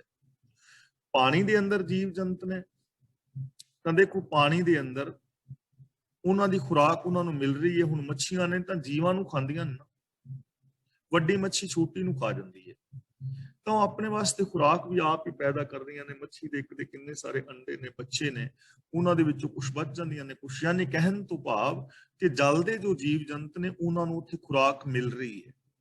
ਹਾਲਾਂਕਿ ਉੱਥੇ ਕੋਈ ਹੱਡੀਆਂ ਨਹੀਂ ਚੱਲਦੀਆਂ, ਕੋਈ ਫਸਲ ਨਹੀਂ ਹੁੰਦੀ, ਉੱਥੇ ਉਹਨਾਂ ਨੂੰ ਖੁਰਾਕ ਮਿਲ ਰਹੀ ਹੈ, ਕਿਉਂਕਿ ਉਹਨਾਂ ਦਾ ਸਿਸਟਮ ਹੈ ਜਲ ਦੇ ਅੰਦਰ। ਜੋ ਪੱਥਰ ਵਿੱਚ ਕੀੜਾ ਹੈ, ਤਾਂ ਉਹਦਾ ਸਿਸਟਮ ਹੈ ਨਾ ਜ਼ਿੰਦਗੀ ਦਾ, ਉਹਨੂੰ ਉੱਥੇ ਉਹੋ ਜਿਹਾ ਜੀਵਨ ਮਿਲ ਰਿਹਾ ਹੈ। ਕਈ ਲੋਕ ਕਹਿੰਦੇ ਨੇ ਕਿ ਪੱਥਰ ਵਿੱਚ ਕੀੜਾ ਹੁੰਦਾ ਹੀ ਨਹੀਂ, ਪਰ ਹੁੰਦਾ ਹੈ। ਪਿੱਛੇ ਵਿਗਿਆਨਕਾਂ ਨੇ ਇਹਨਾਂ ਨੇ ਖੋਜ ਕੀਤੀ ਸੀ ਕਿ ਹੀਰੇ ਦੇ ਅੰਦਰ ਬੈਕਟੀਰੀਆ ਮਿਲਿਆ ਹੈ। ਹਾਲਾਂਕਿ ਹੀਰੇ ਦੇ ਅੰਦਰ ਆਕਸੀਜਨ ਵੀ ਨਹੀਂ ਜਾਂਦੀ, ਪਾਣੀ ਵੀ ਨਹੀਂ, ਸਭ ਤੋਂ ਸਖਤ ਹੈ, ਪਰ ਉੱਥੇ ਵੀ ਬੈਕਟੀਰੀਆ ਮਿਲਿਆ, ਕਿਉਂਕਿ ਉਹਦੇ ਜੀਵਨ ਦਾ ਢੰਗ ਹੀ ਹੈ ਨਾ, ਪਾਖਣ ਕੀਟ ਗੁਪਤ ਹੋਏ ਰਹਿਤਾ ਤਾਚੋ ਮਾਰਗ ਨਹੀਂ। ਇਸੇ ਤਰ੍ਹਾਂ ਇਨਸਾਨ ਨੇ, ਤਾਂ ਇਨਸਾਨਾਂ ਦਾ ਜਿਹੜਾ ਖਾਣ ਪੀਣ ਦਾ ਜੋ ਵੀ ਸਿਸਟਮ ਹੈ, ਉਸ ਸਿਸਟਮ ਦੇ ਵਿੱਚ ਸਾਰਾ ਕੁਝ ਪੈਦਾ ਹੋ ਹੀ ਜਾ ਰਿਹਾ ਹੈ। ਇਸੇ ਤਰ੍ਹਾਂ ਪੰਛੀ ਨੇ, ਜਲ ਚਰਨੇ, ਥਲ ਚਰਨੇ, ਉਭੇ ਚਰਨੇ, ਤਾਂ ਸਾਰਿਆਂ ਨੂੰ ਤੂੰ ਰਿਜਕ ਪਹੁੰਚਾ ਰਿਹਾ ਹੈ। ਭਾਵ ਕਿ ਤੇਰੇ ਹੁਕਮ ਦੇ ਅੰਦਰ ਇਹ ਸ੍ਰਿਸ਼ਟੀ ਪੈਦਾ ਹੋਈ ਹੈ, ਤੇ ਹੁਕਮ ਦੇ ਅੰਦਰ ਸਭ ਨੂੰ ਜੀਵਨ ਦਾ ਹਰ ਸਾਧਨ ਮਿਲ ਰਿਹਾ ਹੈ, ਰਿਜਕ ਮਿਲ ਰਿਹਾ ਹੈ। ਪਰ ਇਹ ਜਿਹੜਾ ਰਿਜਕ ਹੈ ਰੱਬ ਦੇ ਰਿਹਾ ਹੈ, ਹਰ ਥਾਂ ਦੇ ਉੱਤੇ ਮੌਜੂਦ ਹੈ। ਹੁਣ ਇਹ ਸਾਰਾ ਕੁਝ ਹੁੰਦਿਆਂ ਹੋਇਆਂ ਵੀ ਆਮ ਇਨਸਾਨ ਕੀ ਕਰ ਰਿਹਾ ਹੈ? ਇੱਕ ਵਲਛਲ ਕਰਕੇ ਖਾਮ ਦੇ ਮੂੰਹ ਕੂੜ ਕੁਸਤ ਤਿਨੀ ਢਾਹਿਆ। ਢਾਹਿਆ ਦਾ ਮਤਲਬ ਬੋਲਿਆ ਹੈ। ਇੱਕ ਵਲਛਲ, ਇੱਕ ਦੇ ਕੱਕੇ ਨਾਲ ਸਿਹਾਰੀ ਹੈ, ਜਿਸ ਦਾ ਮਤਲਬ ਕਈ। ਜੇ ਇੱਕ ਦੇ ਕੱਕੇ ਥੱਲੇ ਔਂਕੜ ਹੁੰਦਾ ਨਾ, ਫਿਰ ਇੱਕ ਦੀ ਗੱਲ ਹੋਣੀ ਸੀ। ਜਦੋਂ ਇੱਕ ਦੇ ਕੱਕੇ ਨਾਲ ਸਿਹਾਰੀ ਹੋਵੇ ਦਾ ਮਤਲਬ ਹੁੰਦਾ ਹੈ ਕਈ, ਤੇ ਇੱਕ ਦੇ ਮੁਕਤਾ ਹੋਵੇ ਤੇ ਉਹ ਫੀਮੇਲ ਜੈਂਡਰ ਕਰਕੇ ਵਰਤਿਆ ਜਾਂਦਾ, ਜਿਵੇਂ ਗੁਰਾ ਇੱਕ ਦੇਹ ਪੁਛਾਈ। ਤਾਂ ਇੱਕ ਵਲਛਲ ਕਰਕੇ ਖਾਮ ਦੇ ਕਈ ਲੋਕ ਜਿਹੜੇ ਨੇ ਤੈਨੂੰ ਰਿਜਕ ਦਾਤਾ ਨਾ ਸਮਝ ਕੇ, ਤੇਰੇ ਨਾਲੋਂ ਸੰਬੰਧ ਤੋੜ ਕੇ ਵਲਛਲ ਕਰਕੇ ਖਾਂਦੇ ਨੇ, ਠੱਗੀਆਂ ਕਰਕੇ। ਵਲਛਲ ਕਰਕੇ ਢਿੱਡ ਭਰਦੇ ਨੇ, ਠੱਗੀ ਕਰ ਲਈ, ਬੇਈਮਾਨੀ ਕਰ ਲਈ, 2 ਨੰਬਰ ਦੇ ਧੰਦੇ। ਜਿਵੇਂ ਤੁਸੀਂ ਵਾਇਰਲ ਹੋਈਆਂ ਵੀਡੀਓਜ਼ ਦੇਖਦੇ ਹੋ ਨਾ ਕਿ ਸਿੰਥੈਟਿਕ ਦੁੱਧ ਬਣਾਇਆ ਜਾ ਰਿਹਾ ਹੈ, ਤਾਂ ਕਿੰਨਾ ਵੱਡਾ ਅਪਰਾਧ ਹੈ ਕਿਸੇ ਦੇ ਜੀਵਨ ਦੇ ਨਾਲ ਖਿਲਵਾੜ ਕਰਨਾ। ਸਿੰਥੈਟਿਕ ਹੋਇਆ ਕਿੰਨਾ ਵੱਡਾ ਖਿਲਵਾੜ ਹੈ। ਡੁਪਲੀਕੇਟ ਦਵਾਈਆਂ, ਕਿਸੇ ਦੀ ਜਾਨ ਦੇ ਨਾਲ ਖੇਲਣਾ, ਜਾਨ ਦੀ ਪਰਵਾਹ ਨਾ ਕਰਨੀ, ਤਾਂ ਇਹ ਵਲਛਲ ਹੈ ਨਾ। ਕਿੰਨਾ ਵੱਡਾ ਵਲਛਲ ਹੈ। 2 ਨੰਬਰ ਦੇ ਧੰਦੇ, ਰਿਸ਼ਵਤਖੋਰੀ, ਚੋਰ ਬਜ਼ਾਰੀ, ਕੰਮ ਨਾ ਕਰਨਾ ਤੇ ਪੈਸੇ ਲੈਣੇ ਜਾਂ ਕੁਛ। ਤਾਂ ਗੁਰੂ ਜੀ ਕਹਿੰਦੇ ਨੇ ਇਸ ਦੁਨੀਆ ਦੇ ਅੰਦਰ ਹੀ ਪ੍ਰਭੂ ਕਈ ਐਸੇ ਨੇ ਜਿਹੜੇ ਠੱਗੀਆਂ ਠੂਰੀਆਂ ਕਰਕੇ ਖਾਂਦੇ ਨੇ। ਮੂੰਹੋਂ ਕੂੜ ਕੁਸੱਤ ਤਿਨਿ ਧਾਇਆ, ਇਹਨੂੰ ਕੁਸਤ ਨਹੀਂ ਪੜਨਾ, ਸੱਸੇ ਤੇ ਅੱਧਕ ਲਾਵਾਂਗੇ ਕੁਸੱਤ। ਕੁਸੱਤ ਦਾ ਮਤਲਬ ਝੂਠ, ਢਾਇਆ ਦਾ ਮਤਲਬ ਬੋਲਿਆ ਹੈ। ਵਲਛਲ ਕਰਕੇ ਢਿੱਡ ਭਰਦੇ ਨੇ ਤੇ ਮੂੰਹੋਂ ਕੂੜ ਕੁਸੱਤ ਬੋਲਦੇ ਨੇ, ਝੂਠ ਬੋਲਦੇ ਨੇ। ਆਮ ਦੁਨੀਆ ਤੁਹਾਨੂੰ ਇਸ ਟਾਈਪ ਦੀ ਮਿਲ ਜਾਏਗੀ। ਕਿੰਨੇ ਲੋਕ ਨੇ ਜੋ ਝੂਠ ਦਾ ਆਸਰਾ ਲੈ ਰਹੇ ਨੇ, ਵਲਛਲ ਕਰ ਰਹੇ ਨੇ, ਪੇਟ ਭਰਨ ਵਾਸਤੇ ਕਿੰਨੀਆਂ ਠੱਗੀਆਂ ਕਰਦੇ ਨੇ, ਬੇਈਮਾਨੀਆਂ ਕਰਦੇ ਨੇ, ਦੂਜਿਆਂ ਦਾ ਧਨ ਚੁਰਾਉਂਦੇ ਨੇ ਜਾਂ ਬੇਗਾਨਾ ਹੱਕ ਖਾਂਦੇ ਨੇ। ਕਿਤਨੇ ਸਾਰੇ ਲੋਕ ਐਸੇ ਨੇ ਜੋ ਸੱਚੀ ਸੁੱਚੀ ਕਿਰਤ ਦੇ ਨਾਲੋਂ ਟੁੱਟੇ ਹੋਏ ਹੁੰਦੇ ਨੇ। ਤੁਧ ਆਪੇ ਭਾਵੈ, ਤੁਧ ਆਪੇ ਭਾਵੈ, ਸੋ ਕਰਹਿ, ਤੁਧ ਓਤੈ ਕੰਮ ਹੋਇ ਲਾਇਆ। ਗੁਰਦੇਵ ਪਾਤਸ਼ਾਹ ਕਹਿੰਦੇ ਨੇ, ਹੇ ਪ੍ਰਭੂ, ਜਿਵੇਂ ਤੈਨੂੰ ਭਾਉਂਦਾ ਹੈ ਸੋ ਕਰੇ, ਉਹੀ ਉਹ ਕਰਦੇ ਨੇ। ਭਾਵ ਕਿ ਜੀਵ ਤੇਰੀ ਰਜਾ ਦੇ ਵਿੱਚ ਚੱਲ ਰਹੇ ਨੇ। ਤੁਧ ਓਤੈ ਕੰਮ ਹੋਇ ਲਾਇਆ, ਤੂੰ ਉਹਨਾਂ ਜੀਵਾਂ ਨੂੰ ਉਸ ਕੰਮ ਦੇ ਵਿੱਚ ਹੀ ਲਾ ਰੱਖਿਆ ਹੈ। ਹੁਣ ਇਹ ਚੀਜ਼ ਸਮਝਣ ਵਾਲੀ ਹੈ। ਕਈ ਵਾਰੀ ਬੰਦਾ ਨਾ ਥੋੜਾ ਕਨਫਿਊਜ਼ ਹੋ ਜਾਂਦਾ ਹੈ ਕਿ ਇਹਦਾ ਮਤਲਬ ਕਿ ਰੱਬ ਨੇ ਹੀ ਠੱਗੀਆਂ ਮਾਰਨ ਵਿੱਚ ਲਾਇਆ ਹੋਇਆ, ਤਾਂ ਫਿਰ ਸਾਡਾ ਦੋਸ਼ ਕੀ ਹੈ? ਫਿਰ ਤੇ ਮੈਂ ਠੱਗੀਆਂ ਮਾਰ ਰਿਹਾ ਤਾਂ ਮੇਰਾ ਦੋਸ਼ ਕੋਈ ਨਹੀਂ, ਕਿਉਂਕਿ ਮੈਨੂੰ ਰੱਬ ਨੇ ਲਾਇਆ ਹੋਇਆ ਹੈ। ਤਾਂ ਇਹ ਚੀਜ਼ ਥੋੜੀ ਜਿਹੀ ਸਮਝਣ ਵਾਲੀ ਹੈ। ਦੇਖੋ, ਇਹ ਸਿਸਟਮ ਹੈ, ਇਹ ਨਿਯਮ ਹੈ। ਅਸੀਂ ਇਹਨੂੰ ਵਰਤਣਾ ਹੈ ਕਿ ਅਸੀਂ ਕੀ ਕਰਨਾ ਚਾਹੁੰਦੇ ਹਾਂ। ਕੁਦਰਤ ਵੱਲੋਂ ਖੁੱਲ੍ਹ ਹੈ। ਜਿਵੇਂ ਮੰਨ ਲਓ 2 ਮਿੰਟ ਵਾਸਤੇ ਕਿ ਅਸੀਂ ਹੁਣ ਸੜਕਾਂ ਬਣਾਈਆਂ ਨੇ, ਆਪ ਬਣਾਈਆਂ ਨੇ, ਨਿਯਮ ਅਸੀਂ ਆਪ ਬਣਾਏ ਨੇ ਕਿ ਲਾਲ ਬੱਤੀ ਤੇ ਰੁਕਣਾ ਹੈ, ਹਰੀ ਤੇ ਜਾਣਾ ਹੈ। ਉਹਨੇ ਨਿਯਮ ਬਣਾ ਦਿੱਤਾ, ਨਿਯਮ ਲਾਗੂ ਕਰ ਦਿੱਤਾ ਕਿ ਜੇ ਲਾਲ ਬੱਤੀ ਤੋਂ ਕੋਈ ਪਾਰ ਕਰੇਗਾ ਤਾਂ ਫਿਰ ਉਹਨੂੰ ਜੁਰਮਾਨਾ ਹੋਏਗਾ, ਉਹਨੂੰ ਜੁਰਮਾਨਾ ਹੋਏਗਾ, ਸਜ਼ਾ ਹੋਏਗੀ। ਪਰ ਲਾਲ ਬੱਤੀ ਤੋਂ ਪਾਰ ਕਰਨ ਤੋਂ ਤੁਹਾਨੂੰ ਕੋਈ ਰੋਕਦਾ ਨਹੀਂ। ਹਰ ਬੰਦੇ ਦੀ ਕਾਰ ਵਿੱਚ ਸਿਪਾਹੀ ਨਹੀਂ ਪਾਇਆ ਗਵਰਨਮੈਂਟ ਨੇ ਵੀ ਇਹਨੂੰ ਲਾਲ ਬੱਤੀ ਤੋਂ ਲੰਘਣ ਨਾ ਦੇਵੇ। ਤੁਹਾਡੀ ਆਪਣੀ ਮਰਜ਼ੀ, ਲੰਘ ਜਾਓ। ਪਰ ਜੇ ਲੰਘੋਗੇ ਤਾਂ ਜੁਰਮਾਨੇ ਤੋਂ ਨਹੀਂ ਬਚ ਪਾਓਗੇ। ਕੈਮਰੇ ਨੇ ਫੋਟੋ ਖਿੱਚ ਕੇ ਤੁਹਾਡੇ ਘਰ ਭੇਜ ਦੇਣੀ ਹੈ। ਜੇ ਐਕਸੀਡੈਂਟ ਹੋਏਗਾ ਤਾਂ ਉਹਦੀ ਸਜ਼ਾ ਤੁਹਾਨੂੰ ਭੁਗਤਣੀ ਪਵੇਗੀ। ਉਹ ਤੁਹਾਡੀ ਮਰਜ਼ੀ, ਲੰਘਣਾ ਹੈ ਕਿ ਨਹੀਂ ਲੰਘਣਾ। ਲੇਕਿਨ ਨਿਯਮ ਹੈ ਕਿ ਜਿਹੜਾ ਲਾਲ ਬੱਤੀ ਤੋਂ ਲੰਘੇਗਾ ਉਹਨੂੰ ਸਜ਼ਾ ਮਿਲੇਗੀ। ਇਸੇ ਤਰ੍ਹਾਂ ਇਸ ਸੰਸਾਰ ਦੇ ਅੰਦਰ ਤੁਸੀਂ ਚੰਗੇ ਕੰਮ ਕਰੋ ਜਾਂ ਬੁਰੇ ਕਰੋ, ਇਹ ਤੁਹਾਡੀ ਮਰਜ਼ੀ ਹੈ। ਅਕਲ ਰੱਬ ਨੇ ਦੇ ਦਿੱਤੀ ਹੈ, ਨਿਯਮ ਬਣਾ ਦਿੱਤਾ ਹੈ। ਨਿਯਮ ਹੈ ਇਹ ਧਰਮ ਦਾ ਮਤਲਬ। ਨਿਯਮ ਹੈ ਕਿ ਜੇ ਕੋਈ ਚੰਗੇ ਕੰਮ ਕਰੇਗਾ ਉਹਨੂੰ ਸੁੱਖ ਮਿਲੇਗਾ, ਮਾੜੇ ਕਰੇਗਾ ਉਹਨੂੰ ਦੁੱਖ ਮਿਲੇਗਾ। ਜੇ ਅਸੀਂ ਇੱਕ ਦੂਜੇ ਨਾਲ ਪ੍ਰੇਮ ਨਾਲ ਰਹਾਂਗੇ ਤਾਂ ਇਹਦਾ ਰਿਜ਼ਲਟ ਨਿਕਲੇਗਾ ਕਿ ਸੁੱਖ ਮਿਲੇਗਾ, ਆਨੰਦ ਬਣੇਗਾ। ਜੇ ਅਸੀਂ ਈਰਖਾ ਕਰਾਂਗੇ ਤੇ ਸਾਡੀ ਮਰਜ਼ੀ, ਈਰਖਾ ਕਰੋ, ਈਰਖਾ ਕਰਨ ਵਿੱਚ ਲੱਗੇ ਰਹੋ। ਸਿਸਟਮ ਵਿੱਚ ਕੀ ਹੈ? ਈਰਖਾ ਕਰਨ ਲੱਗੇ ਰਹੋ, ਲੇਕਿਨ ਉਹਦਾ ਰਿਜ਼ਲਟ ਫਿਰ ਈਰਖਾ ਵਾਲਾ ਨਿਕਲੇਗਾ। ਇਸ ਲਈ ਕਿ हे ਪ੍ਰਭੂ, ਸਾਰੇ ਸੰਸਾਰ ਨੂੰ ਤੂੰ ਹੁਕਮ ਦੇ ਅੰਦਰ ਰੱਖਿਆ ਹੋਇਆ ਹੈ ਤੇ ਹੁਕਮ ਦੇ ਅੰਦਰ ਹੀ ਇਹ ਜੀਵ ਜਿਹੜੇ ਨੇ ਉਸ ਕੰਮ ਦੇ ਵਿੱਚ ਲੱਗੇ ਹੋਏ ਨੇ, ਕੋਈ ਚੰਗੇ ਵਿੱਚ, ਕੋਈ ਮਾੜੇ ਵਿੱਚ। ਇਹਨਾਂ ਦੀ ਆਪਣੀ ਸੋਚ ਹੈ, ਲੇਕਿਨ ਜੋ ਫਲ ਹੈ ਉਹ ਹੁਕਮ ਤੋਂ ਬਾਹਰ ਨਹੀਂ ਮਿਲੇਗਾ। ਇਕਨਾ ਸੱਚ ਬੁਝਾਇਓ ਤਿਨਾ ਅਟੁੱਟ ਭੰਡਾਰ ਦਿਵਾਇਆ। ਇਕਨਾ ਦਾ ਮਤਲਬ ਕਈਆਂ ਨੂੰ, ਸੱਚ ਬੁਝਾਇਓ ਦਾ ਮਤਲਬ ਕਿ ਸੱਚ ਦੀ ਸੂਝ ਬਖਸ਼ੀ ਹੈ। ਕਈਆਂ ਦੇ ਅੰਦਰ ਸੱਚ ਦੀ ਸੂਝ ਪੈਦਾ ਹੋ ਗਈ ਹੈ, ਗਿਆਨ ਪੈਦਾ ਹੋ ਗਿਆ। ਉਹ ਇਹ ਸੋਚਦੇ ਨੇ ਕਿ ਸੱਚ ਬੋਲਣਾ ਬਹੁਤ ਚੰਗਾ ਹੈ, ਸੱਚ ਦੇ ਲਾਭ ਨੇ। ਸੱਚੀ ਜ਼ਿੰਦਗੀ ਜੀਣ ਨਾਲ ਸਮੱਸਿਆਵਾਂ ਸੋਲਵ ਹੋ ਜਾਂਦੀਆਂ ਨੇ। ਸੱਚੀ ਜ਼ਿੰਦਗੀ ਜੀਣ ਦੇ ਨਾਲ ਕੋਈ ਸਮੱਸਿਆ ਜੀਵਨ ਦੇ ਵਿੱਚ ਪੈਦਾ ਹੀ ਨਹੀਂ ਹੁੰਦੀ। ਕਈਆਂ ਨੂੰ ਤੂੰ ਸੱਚ ਦੀ ਸੂਝ ਬਖਸ਼ੀ ਹੈ। ਤਾਂ ਦੇਖੋ, ਜੇ ਹੁਣ ਅਸੀਂ ਸੱਚ ਦੀ ਸੂਝ ਪ੍ਰਾਪਤ ਕਰਨਾ ਚਾਹੀਏ ਤਾਂ ਸਾਡੇ ਸਾਰਿਆਂ ਵਾਸਤੇ ਰਸਤਾ ਖੁੱਲਾ ਹੈ। ਵੈਸੇ ਸਾਨੂੰ ਸਾਰਿਆਂ ਨੂੰ ਪਤਾ ਹੀ ਹੁੰਦਾ ਹੈ ਕਿ ਝੂਠ ਅਸੀਂ ਬੋਲ ਰਹੇ ਹਾਂ, ਤਾਂ ਉਦੋਂ ਪਤਾ ਹੁੰਦਾ ਨਾ ਸਾਨੂੰ ਸਾਰਿਆਂ ਨੂੰ। ਜਦੋਂ ਅਸੀਂ ਝੂਠ ਬੋਲਦੇ ਹਾਂ, ਪਤਾ ਹੈ ਕਿ ਅਸੀਂ ਝੂਠ ਬੋਲ ਰਹੇ ਹਾਂ, ਤਾਂ ਸਾਡੇ ਤੋਂ ਝੂਠ ਰੱਬ ਥੋੜਾ ਬੁਲਾ ਰਿਹਾ, ਅਸੀਂ ਖੁਦ ਬੋਲ ਰਹੇ ਹਾਂ। ਸਾਨੂੰ ਪਤਾ ਹੈ ਕਿ ਸੱਚ ਹੈ, ਝੂਠ ਹੈ, ਅਸੀਂ ਖੁਦ ਬੋਲ ਰਹੇ ਹਾਂ।